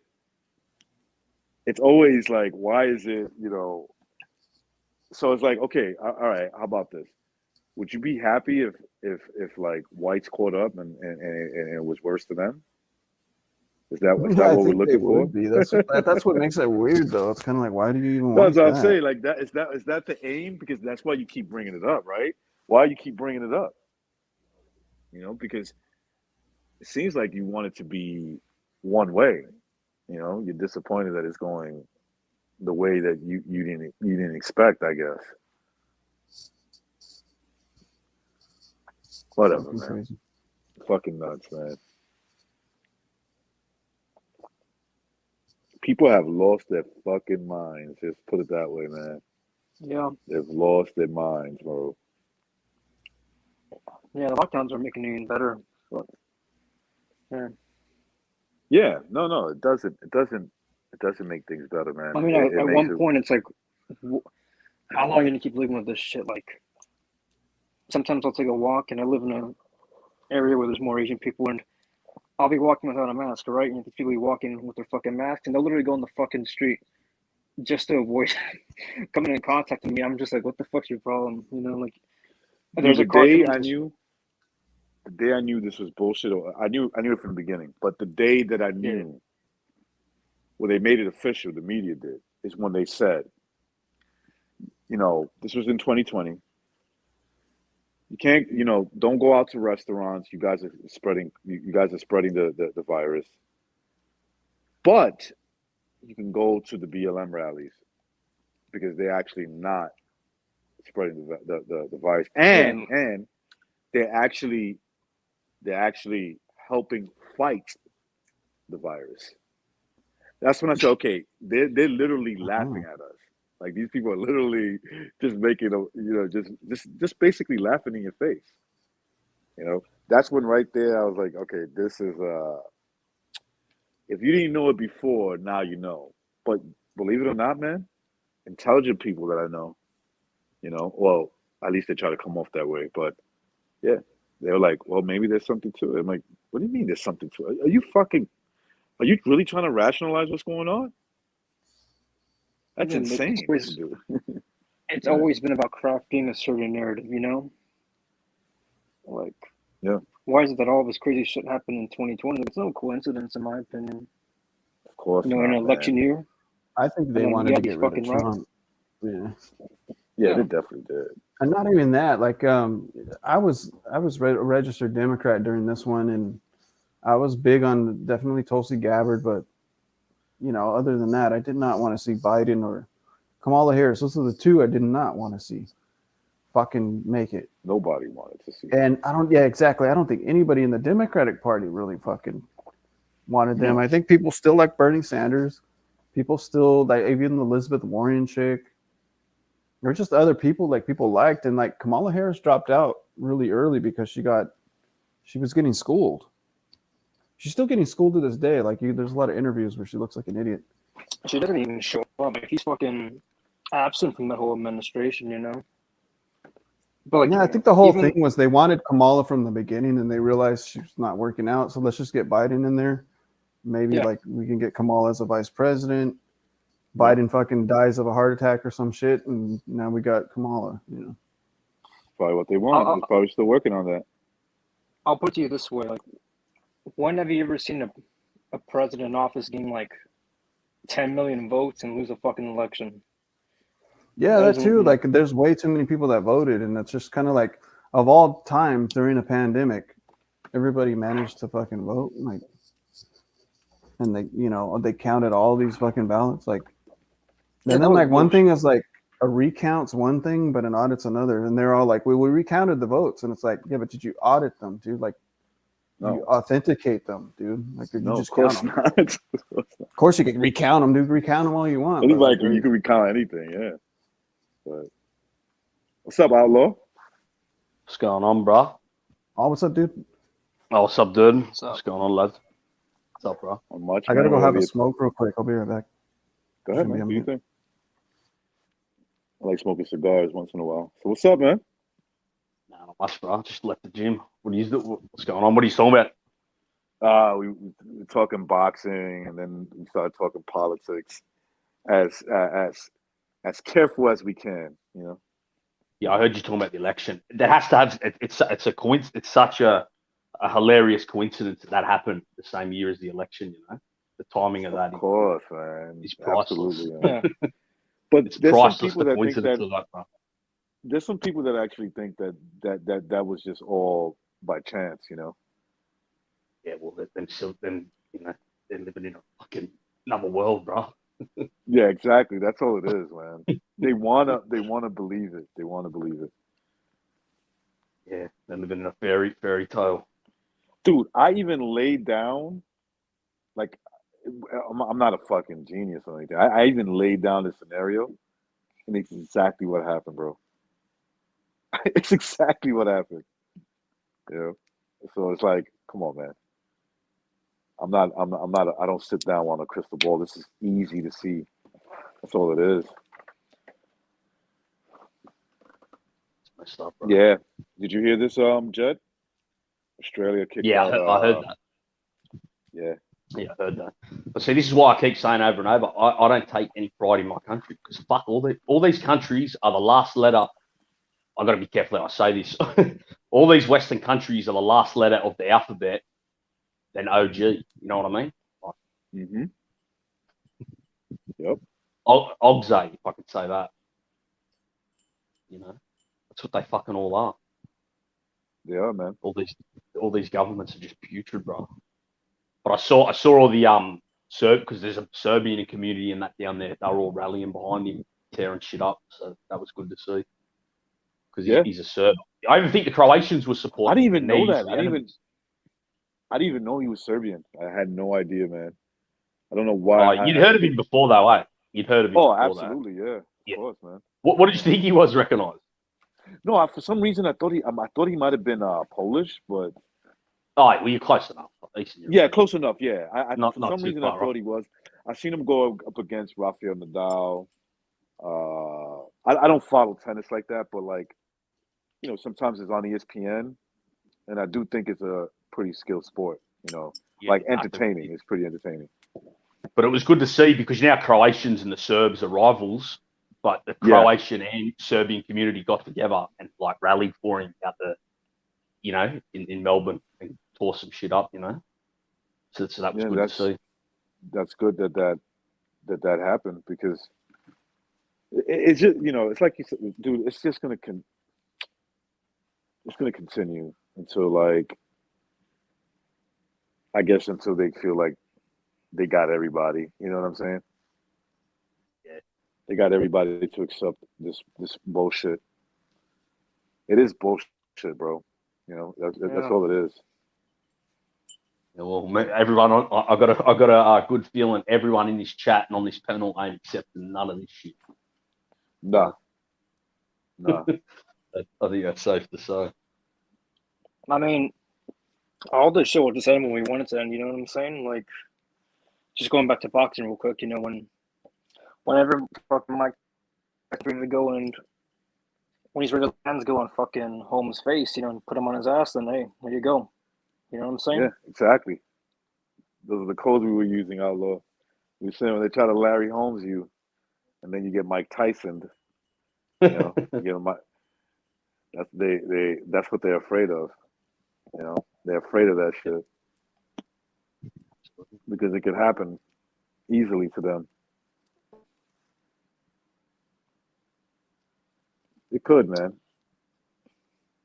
Yeah, like, I mean, Everything people talked about, you know, and everybody thought that people were crazy is like really happening, right? We kind of Yeah. knew this wasn't going to be no 1 month thing. Hell no, yeah. We knew this was like no, they're not doing this for 1 month. They're doing You this know what? for- Recognise before I come here, I got I was in a taxi from the gym, and I was getting a taxi from the gym, and this taxi driver, I said to him, I go, remember we were speaking about this 2 years ago? And he goes, yeah, and it's still going on. And we were like going, we had the same discussion 2 years ago. You know, this shit ain't gonna. And because he's a smart guy, this cab driver. You know, that's why if I ever see him, I get the cab with him. We talk about things like this, you know. And yeah, he's like, you know, we were talking about this 2 years ago, and it's still going on. That's why all these things were like diversions to lead up to something like this, you know. And I'm not even saying this is the coup de grace. There could be something else, but all this nonsense that was happening before this was just like basically preparing you for what's happening now. You know, so you can accept it and shit. I mean, they talked about it in movies. Come on, man. Like, fucking people don't. This is why it's like, I think it's a curse to be. What's the word I want to use? It's to be aware, right? Like, not asleep. I think there's a bit of a curse in that. You know, like, ignorance is bliss until maybe, you know, somebody's taking a shit on your fucking face. Then that's different. But until there is you get forced to think into yourself. But there is a lot of, you know, there is a lot of advantages to being fucking ignorant. You know, there is some, but let's face it, it's not the best way to be. So there is a lot of like, at least for me, there's a lot of frustration listening to people and just thinking this shit is all a coincidence.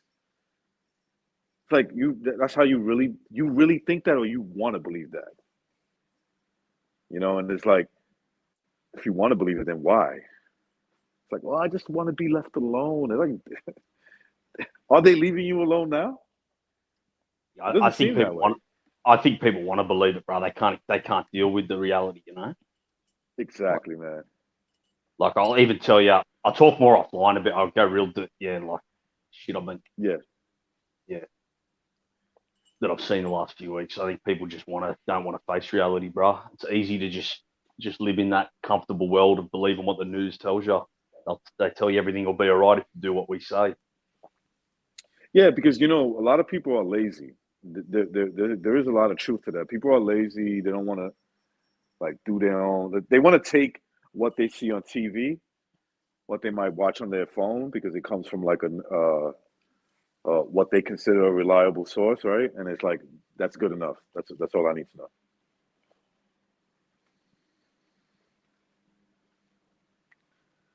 Yeah, man.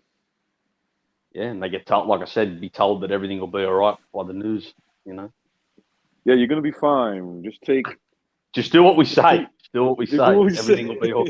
Everything Bro, will be all right. Our news is so like that, dude. Like they make LA seem like it's so like progressive and like futuristic and it's like so egalitarian and anybody can make it here no matter what part of the world you are. Yeah, it's all weird like that, dude. And like LA people are kind of like that, where like if they have money, it's easy for them to stay away from all the shit, but it's right there. It's not. It's like blocks away, dude. They just ignore it. They just pretend it's not there because, like Jed it saying, sounds a lot like New York, man. It sounds Yeah. exactly like New York, dude. It's the same thing. It's like, pretend the bum's not there. Just keep walking. right, exactly. It's like, Yeah. there'll be people that live in like Manhattan, right? Maybe not so much nowadays, although it's getting back that way. But I remember, like, even in like people that lived in 42nd Street in these condos. It's like they live in like this, the 50th floor. But as soon as you get down to ground level, you're there with the bums. You get what I'm saying? Like, you're just on the same level as them. And that's like, well, at least I live up there. So I don't really, when I live on the 50th floor, I don't fucking hear what's going on the ground level. I don't hear like people getting harassed, fucking hurt or whatever's going on. And so that's how these people live. They live their life like, if I could just like act like I'm not seeing it, therefore it's not happening. It's a weird way, it's a weird way. Like, I know where I live. I can't ignore something that's going on right across the street from me, especially when I have, a family. I got a family that could protect. They're getting at that age where they could protect themselves, but still, like, I got my wife, I got my daughter, and my boys. They're getting big. They look like they're gonna be big as fuck too. So, but I can't ignore some bum hanging out, and bringing who knows who, around the area where I live at. That's why, people choose to get the fuck away from there. Get away from this progressive lifestyle. And shit libs do it too, all the time. Shit libs do it all the fucking time, man. They do it all the time. They're just hypocrites. They call you out on it when you're just like working class or whatever, and you saved up your money to get the fuck out of there. Oh yeah, amazing. Yep. And that's Like, the thing. That's a lot of people thought like I'm weird for saying this stuff, but not a lot, but like people do. It's kind of like, in my opinion, how like the stereotypes, like the white people that live in the middle of nowhere, like the biggest racist rednecks and shit. It's more like the white people that live in the cities that are like working class, that are kind of like, I don't know, a little bit more racial, like kind of identitarian. Like people out in the rural country, they're so Christianed out and everything. They don't fucking. They'll welcome anybody, dude. Like I don't know, for the most part, like it just seems like they're more like that. Again, then falls on people watching too much TV.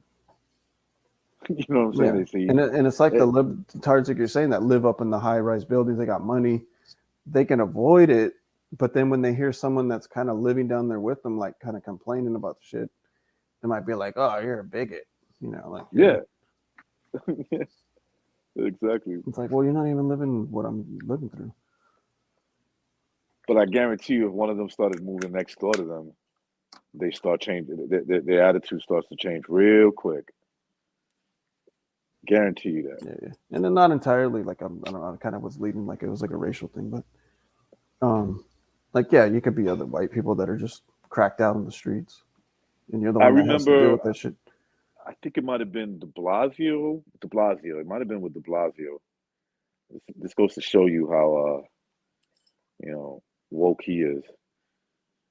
Some people were complaining in a certain part of Manhattan, right? This is like the richer, the more nicer parts of Manhattan, somewhere like in the West Side or something, and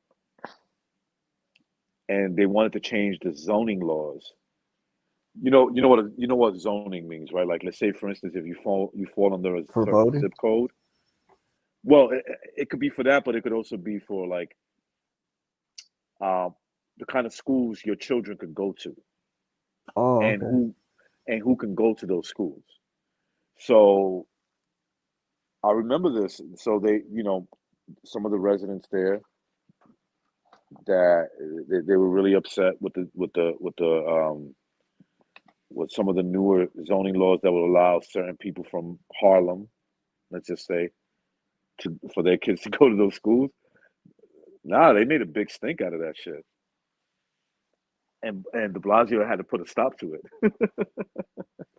And so it's like, these are people that I guarantee you are liberals. But when it came to sharing the same school with their children, they're like, no, I'm sorry. No, I don't want my child. I don't want my child going. I don't want my child to go to the same school as Miguel and Tyrone. No, I'm sorry. No. Okay, Miguel and Tyrone from the projects are not the people we want our children to go to school with. Yeah, that's what ended up happening to me. I didn't live in the zone that was like where like the majority white kind of nice upper class kind of school was, like that area. It was like kind of like a 7-mile difference between high schools. Mm-hmm. So like the one that was like that, like I didn't live in the zone that you're talking about. Like there was a boundary. So I had to go to like this other school that was just mostly Hispanics, but everybody else, a lot of blacks, a lot of everything. And like lower class, kind of working class people, farm workers and all that shit. So like no one really wanted to go there because it was always like the Colonia gang would always fucking get in the fights with Del Rio gang at that school. So like yeah, dude, like fucking I used my grandma lived in like that area, the nice side. And we'd use her address so I could get into that school, dude, and it would work. Yeah, they do that. They do this all the time. Of course. That's how I got into that school. But like even that, like I I'm not liking that school. I actually had a worse time. I'm not going to get into that, but for whatever the reason, these rich ass white kids fucking fucked with me more than when I transferred to the other school, the school I was supposed to go to. Dude, I actually had all this respect from all those guys. Kind of weird. It'd be like that. Yeah, those rich white kids from California, it's like literally like Cobra Kai, bro. They don't. Oh yeah, fucking like you, bro. What was his name? Johnny. They kind of gang up on you like that, dude. Were you Johnny? Like, Johnny Dane. What's his name? Johnny fucking. What was his name in that movie? Johnny. That's not far from here either. Like the yeah, that's true. Northridge, Reseda is like really close to fucking like where I live, but that's kind of like the LA. Technically, it's a city of LA, but it's like north. But like they have these little neighborhoods and shit. Reseda's like it's like where all the like the valley people, the stereotypical. You've seen all the movies and shit, like stereotypical valley girls and the blondes and fucking LA, whether it's like Saved by the Bell and all that shit. Typical LA shit. So yeah, like shit. What am I getting at, Rick? Fuck, I don't know. I'm forgetting what I'm talking about. No, just so funny. How Oh, you the high schools. The high schools and Yeah, shit. that was funny, Brocco. That was fucking No, I mean that's where that movies or that shows like Sweep the leg. Sweep the leg. sweep the leg.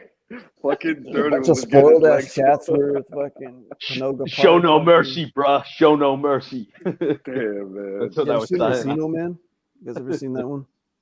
What is Yeah, I it? do remember that. Encino Man. I watched that one. Yes, I remember that movie. Brandon I don't Fraser remember and what shit. I don't know. Yeah, that's like the valley right there. It was like the rich ass white kids that I don't know. That Paulie Right. Shaw in that movie. Remember that cheesy comedian? Paulie Yeah. Shaw. Yeah. Fuck cornball. Yeah, there's so many movies Dude. about the valley, but that's how they are. They're a bunch of rich white kids that they really will fucking probably know jujitsu, karate, and probably jump you or something, and then their dad has a lawyer, so you can't fucking call it cops on them. Yeah, remember I was Yeah, telling you, pretty dude, much. I had a friend from Ventura. That's not far from where you grew No, up. yeah, real close. Yeah. Might even. I don't think I never want to live in Ventura, dude, but maybe. That place seems like it's fucking haunted, dude. I only knew him by his You know- nickname. you know I'll they find have- his real name out. Tell You know they have next time. parks where there's like bodies that have been buried there since like 18 fucking, I don't know, 30 something, fucking 1790 shit. I don't know, like old ass, like fucking, like, they didn't Oh, just that built the city cemetery, around it. Yeah, but they're like parks. Like you can like Yeah. play with your kids and your dog and shit. And then you're literally like taking shits on the fucking, your dog's taking a shit on a fucking cemetery from like a long ass time ago. It's fucking weird in Ventura, dude. Yeah. They have really old, like they preserve like really old Victorian like homes that are fancy looking and shit, but like you're not allowed to like go inside them. They're like museum, like works of art or antiques, or you know what I mean? Like I Yeah. don't know, they're relics, I guess. That's what I'm trying to think of. Oh, you could tell I had to smoke, huh? Yeah, from like Getting all tired and shit. Yes. Nice.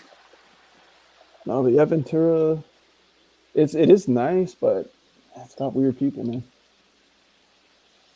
It's like a different type of people, dude. They're weird. Was your friend weird? No, he was a street guy. I'll put it that way. He actually did time out here, brother. Extradited him. He had to do about 4 or 5 years prison out here, but I think he's back in Ventura now. I haven't spoken to him. I was actually meant to go to visit him in prison when he was here, but the guards were on a strike, so I fucking missed visiting him, unfortunately. I haven't spoken to him since, but I think he's back living there. But yeah, but he used to come out here all the time, but he won't be able to come out here anymore because of what he got arrested for. You know, Right. he was sending shit from there to here. Like, what was he into? Was he like the surfing kind of dudes, or is he Kind like of, rock and roll? yeah, kind of. Yeah. Because I think he was living near the pier or something. He used to tell me about. Was he from Pierpont? Yeah, I think so. Yeah, Yeah, he knew the H, you know, the HAs. You know what I'm saying? The 81s. He knew them as well.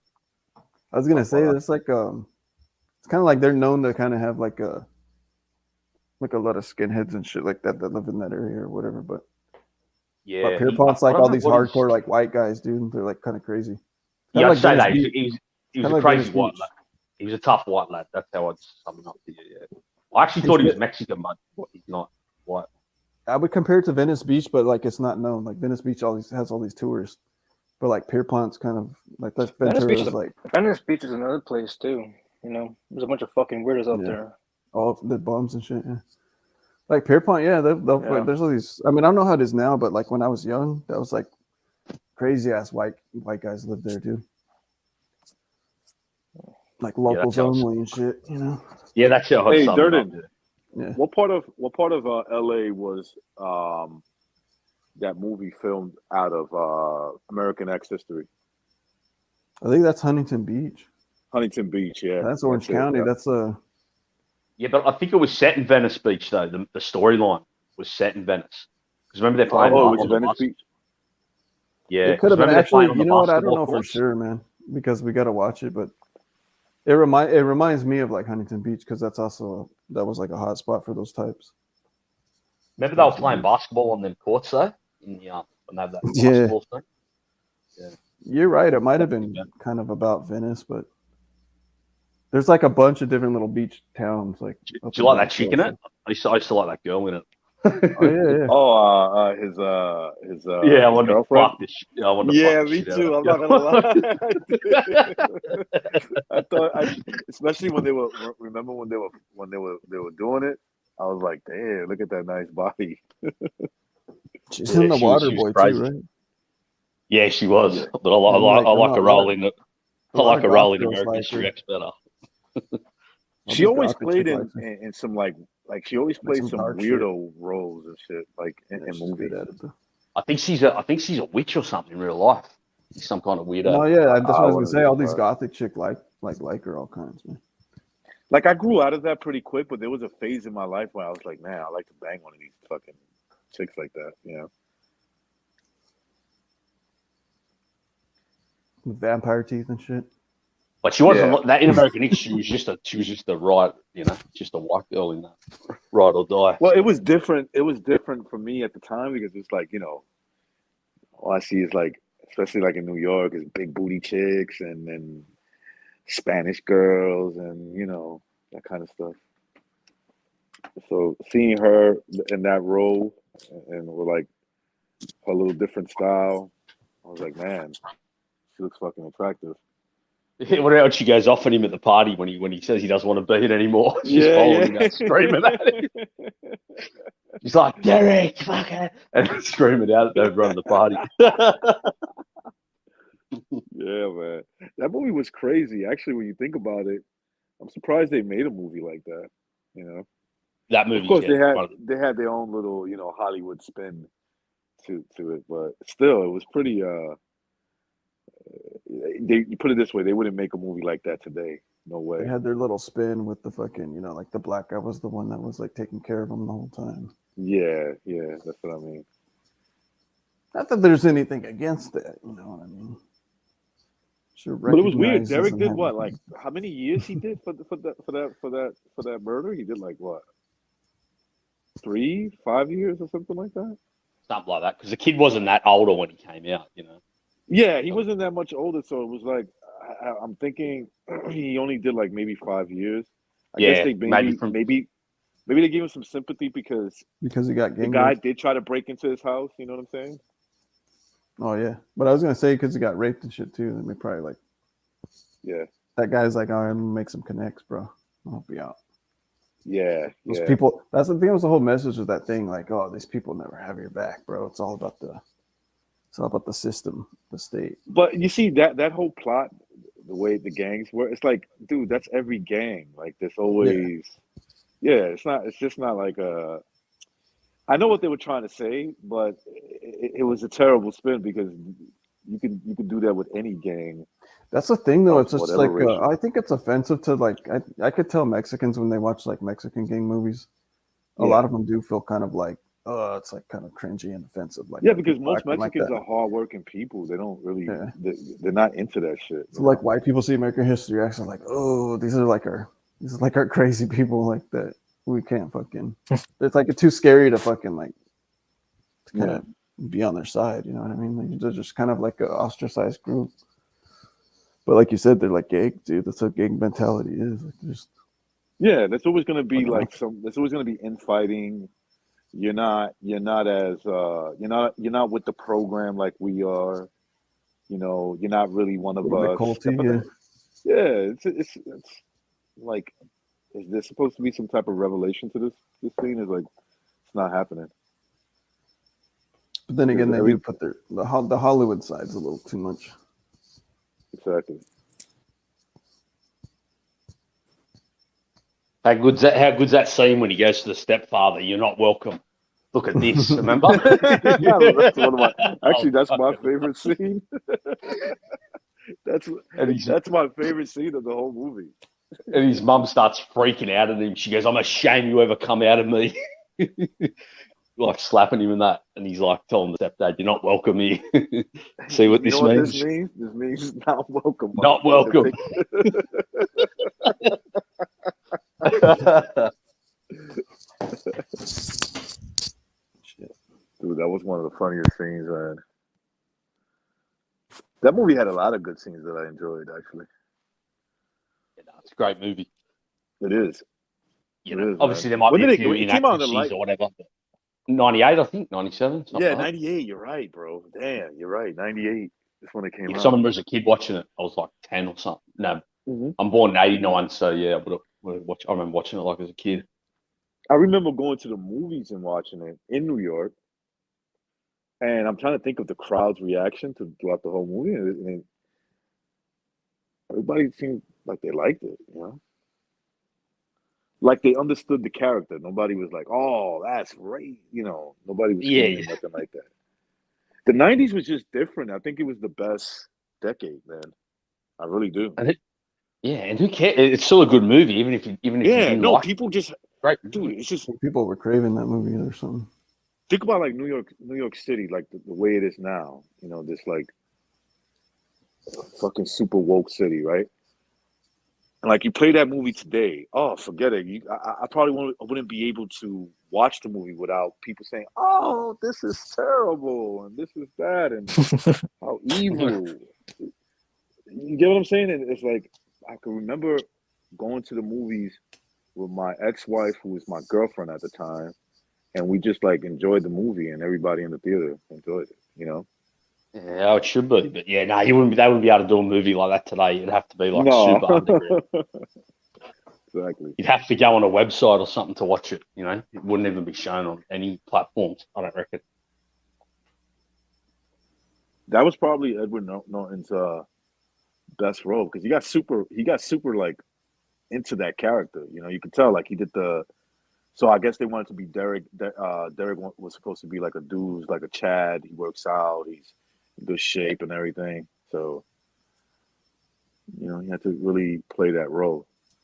Yeah, because that's what It's the a role good. was. I think he was like a nerd in the movie at the beginning. Then his dad got killed in a crack house That's or what. something. Yeah, yeah. So that's what Yep. turned him into like a maniac who trains every day, aggressive. You know, that was like Yep. the storyline.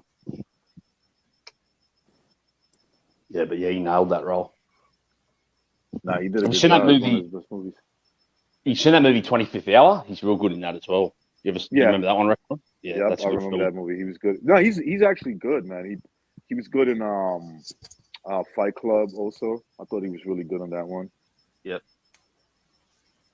You know, I must have watched that movie high because that would be around the time, you know, I was into like smoking weed, but I didn't understand him and Brad Pitt until like the end. So you know I was like high, right? I You was were like, tripping, yeah, you were tripping out. because I didn't know like Brad Pitt was his alter ego. I thought it was like, you know, I'm like, what the fuck is going on? I don't get this movie. Yeah, I don't think I understood to the end either because I was only like young watching it. Like, what the fuck's going on? And then I like realized, you know. Yep. Because what would that come out like 98, 99, something like that as well? I think eh? somewhere around the same time. Yeah, maybe American History X came out like maybe let's say a year or two before that one. Yeah. Because definitely that movie came out before 9/11. Yeah, You know, yeah, the for sure. whole eerie background of the buildings collapsing. I believe it was based out of New York, right? When he's I like, think so. yeah, so it was like all these buildings just collapsing in a very similar fashion, and so it was definitely before 2001. And you know what? That 25th Hour was the first movie shot in New York, I think, after 9/11. Because I remember they showed Ground Zero in it. And that. I That's remember right. Yes, Yeah. that's right. It was right. It was after that. Yep. So, yeah. Dude, I remember like New York being such a great city, like in the late '90s, right until like 2001. Like, what I mean by that, the transition that it made, like it was like a happening town where more people were coming to New York because it was getting safer, and just the politics wasn't a thing. Like political shit wasn't really a thing. So to me, it was like I'm starting to, you know, I'm starting to like New York for different reasons now. It's like a really happening city, I thought at that time. Then right around like 2001, then it started like the city started to turn into like politics and shit. You know, a lot of Well, politics. a big event happened as well in 2001. Didn't it? Yeah, absolutely, So, absolutely, man. And then the more shittier stages, like anywhere from 2015 on, it's like, yeah, the city's dying. It's full of shit. yeah. Well, that's what New York's now known for, isn't it? Fucking politics, like more than anything. Oh, dude, man, it's pathetic. And it used to be the most exciting city in the world, didn't it? That's what it was Yeah, known for. dude, I'm telling you, man, it was super exciting from like, I want to say like right up until like 2015, man.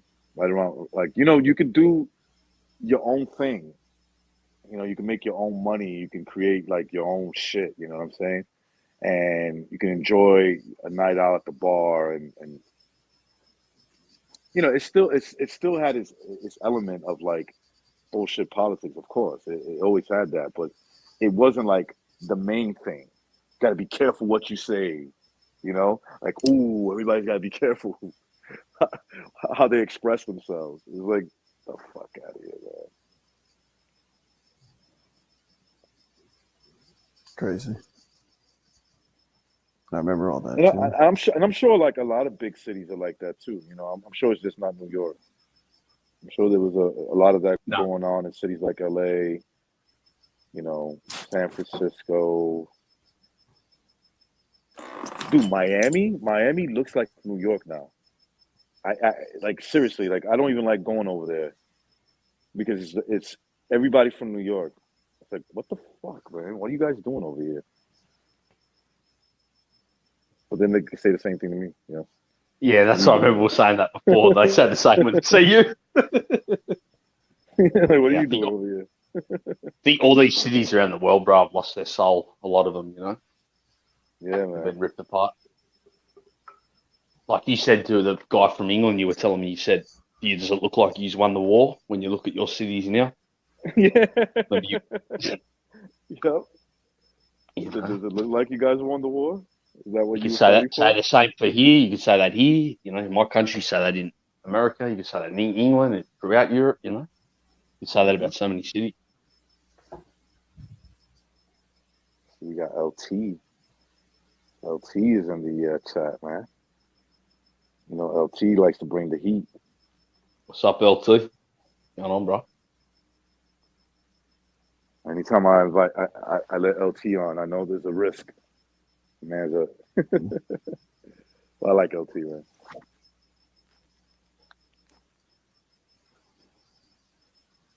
LT, I dropped the link, bro. Hop on. I think LT's from California too, but he moved somewhere. I forget where. Oh, maybe, yeah. He lives in Texas now, I'm pretty sure. Oh, Texas. Sure. Yeah. But I think he originally like grew up in California.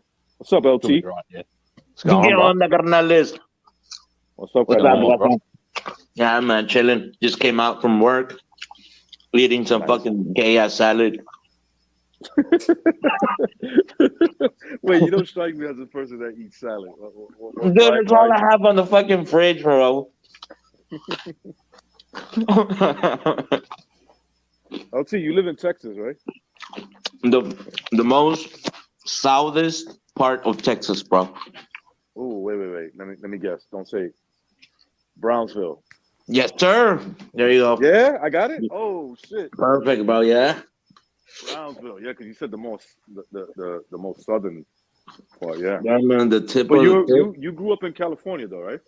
No, Oh, okay. You was in Texas. grew up in Mexico. Ah. I grew up on the city next to Brownsville, Mexico. Oh, so what's that? What city is that? Matamoros. Oh, I was going to say that, LT. Fuck, you took it for me. What's the one that's close to? I was going to look like a smart motherfucker then, but you got me by a few seconds. You know what? LT, you know why I couldn't say it? I was trying to think how to pronounce it properly. Yeah. LT, what's the city that's close to El Paso, Texas? That would be Juarez. Juarez. Yeah, Juarez. Yeah. I was good friends with a dude from out there. he grew up in he lived in El Paso, but he came from Juarez.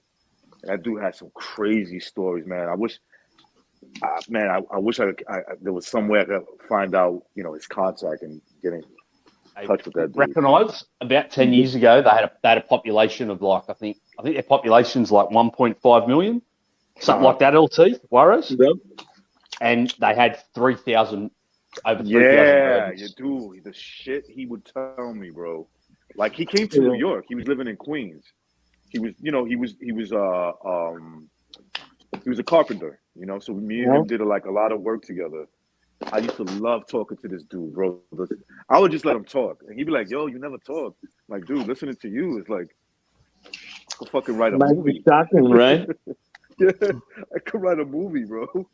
I went through some regular shit. This dude went through fucking a movie.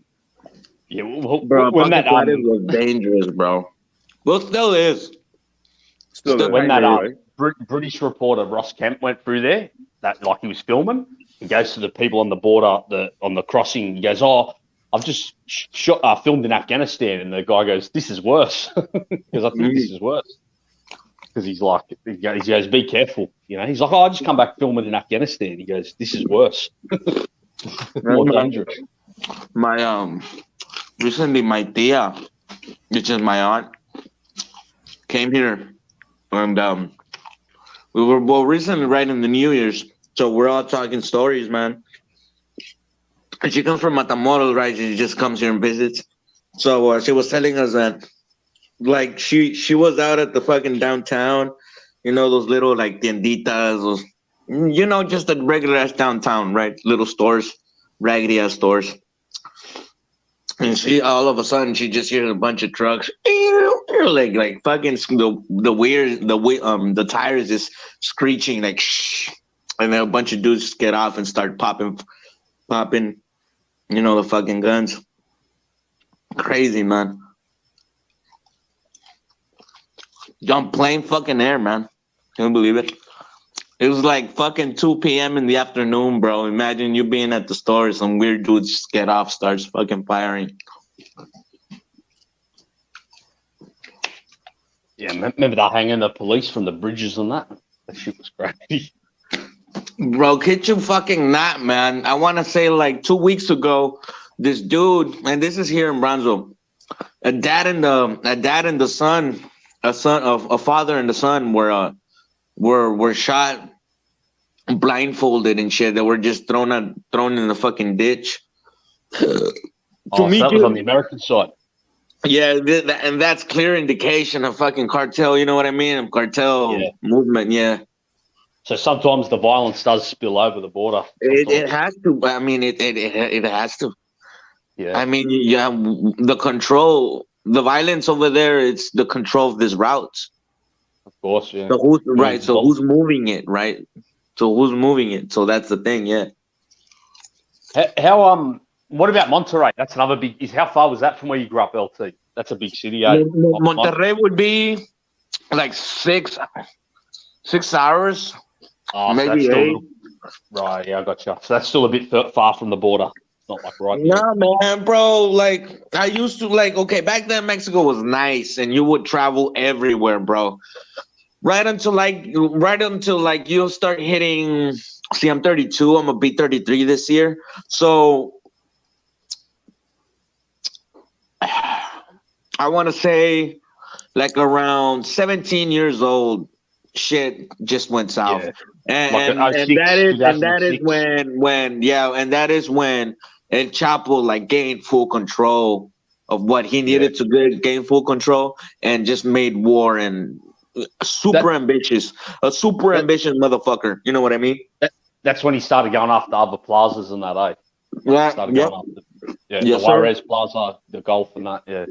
Yes, sir. So LT, the Juarez Plaza, all the way to, which is all the fucking Texas side.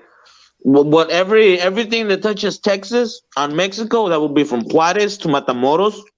That would be all Cartel del Golfo territory.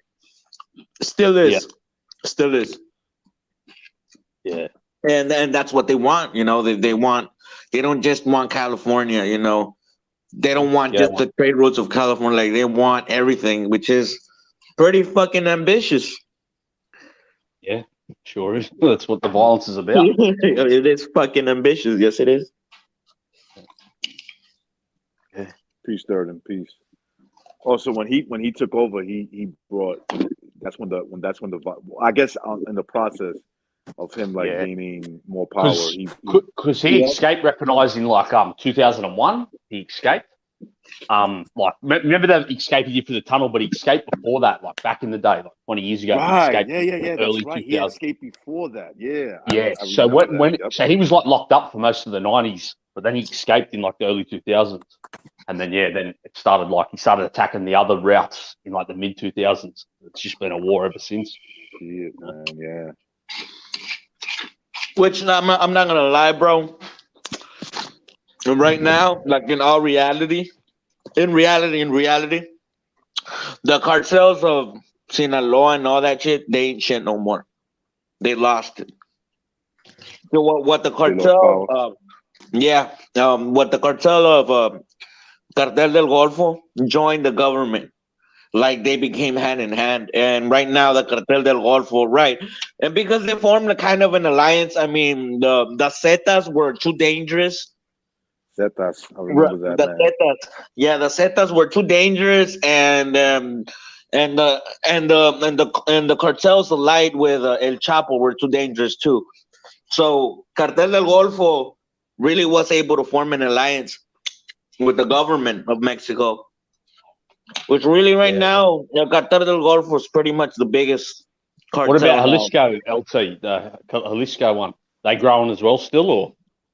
I mean, they you know, like they all touch each other. You know what I mean? Like they all run trades. So say, you know what I mean?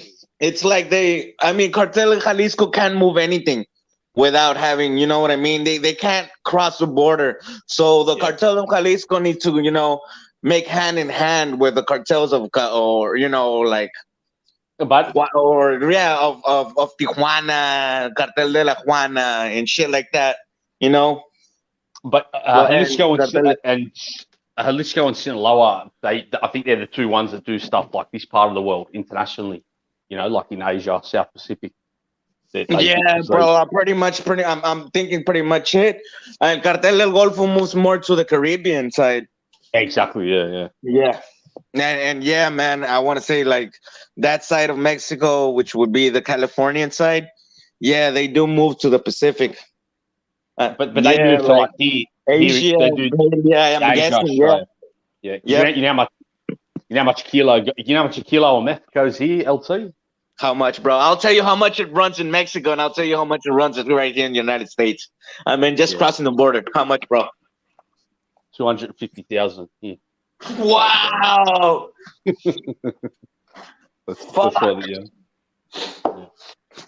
Shit, bro. That's 5,000. That's Coke's about 300,000 now here. So that's why, Dollar? These cartels, insane, dude. Yeah, bro. Okay, bro. In Mexico, a kilo just 15 minutes south from me, right in Matamoros. Right, I can't say over there in Tijuana, but across this 15 south is 13 to 15,000. Crossing the border gets to 20. Going 6 hours north, hitting Houston, it goes to 25, 27. And from right there, just moving it all the way to Miami and Florida, goes all the way to 30, 35, 36, 36. Yep.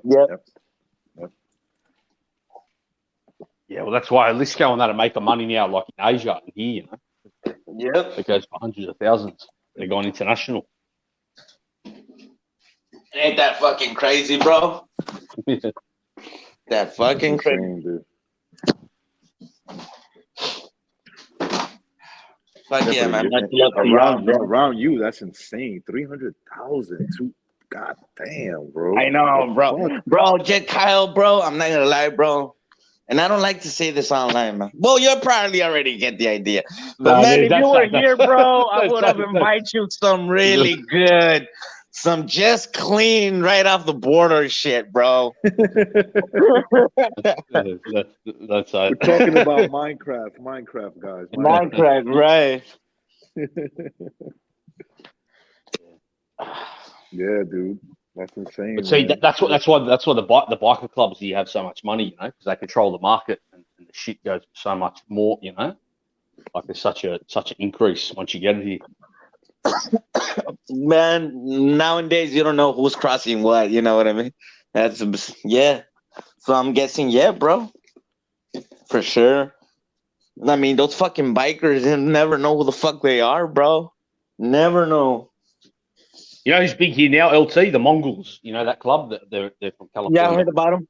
Yeah. Yeah. They're big in Australia now. Oh shit. Yeah. Wow.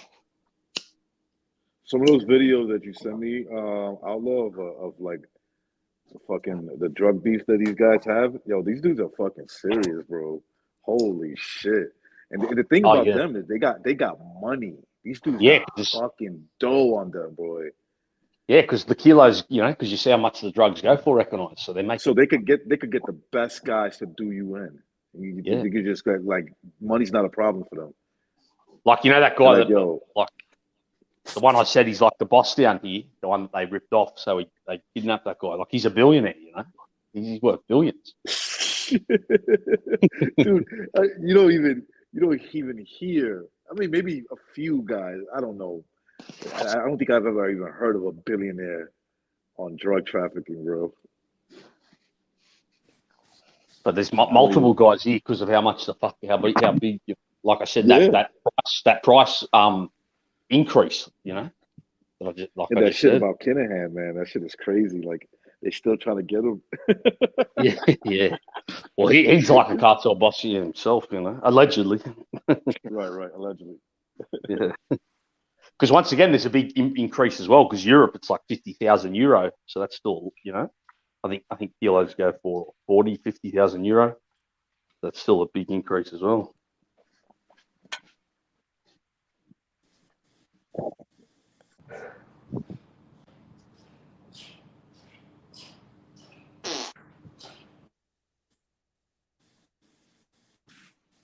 Can you guys hear me? Yeah, I can hear. I was just very careful. This is a topic we can only scratch the surface online. I know. Exactly, bro. Like I wish, yeah, bro, because I wish I could go crazy on this shit. Just tell you a lot of shit. Like I really do. Yeah, we can't get to the offline. Man. Yeah, man. Definitely talk about this, man. Yeah. I'll end this on YouTube. You guys want to stay on? Yeah. All right, gentlemen in the chat. I'm about to end this. Thank you for stopping by. Until the next one. Peace.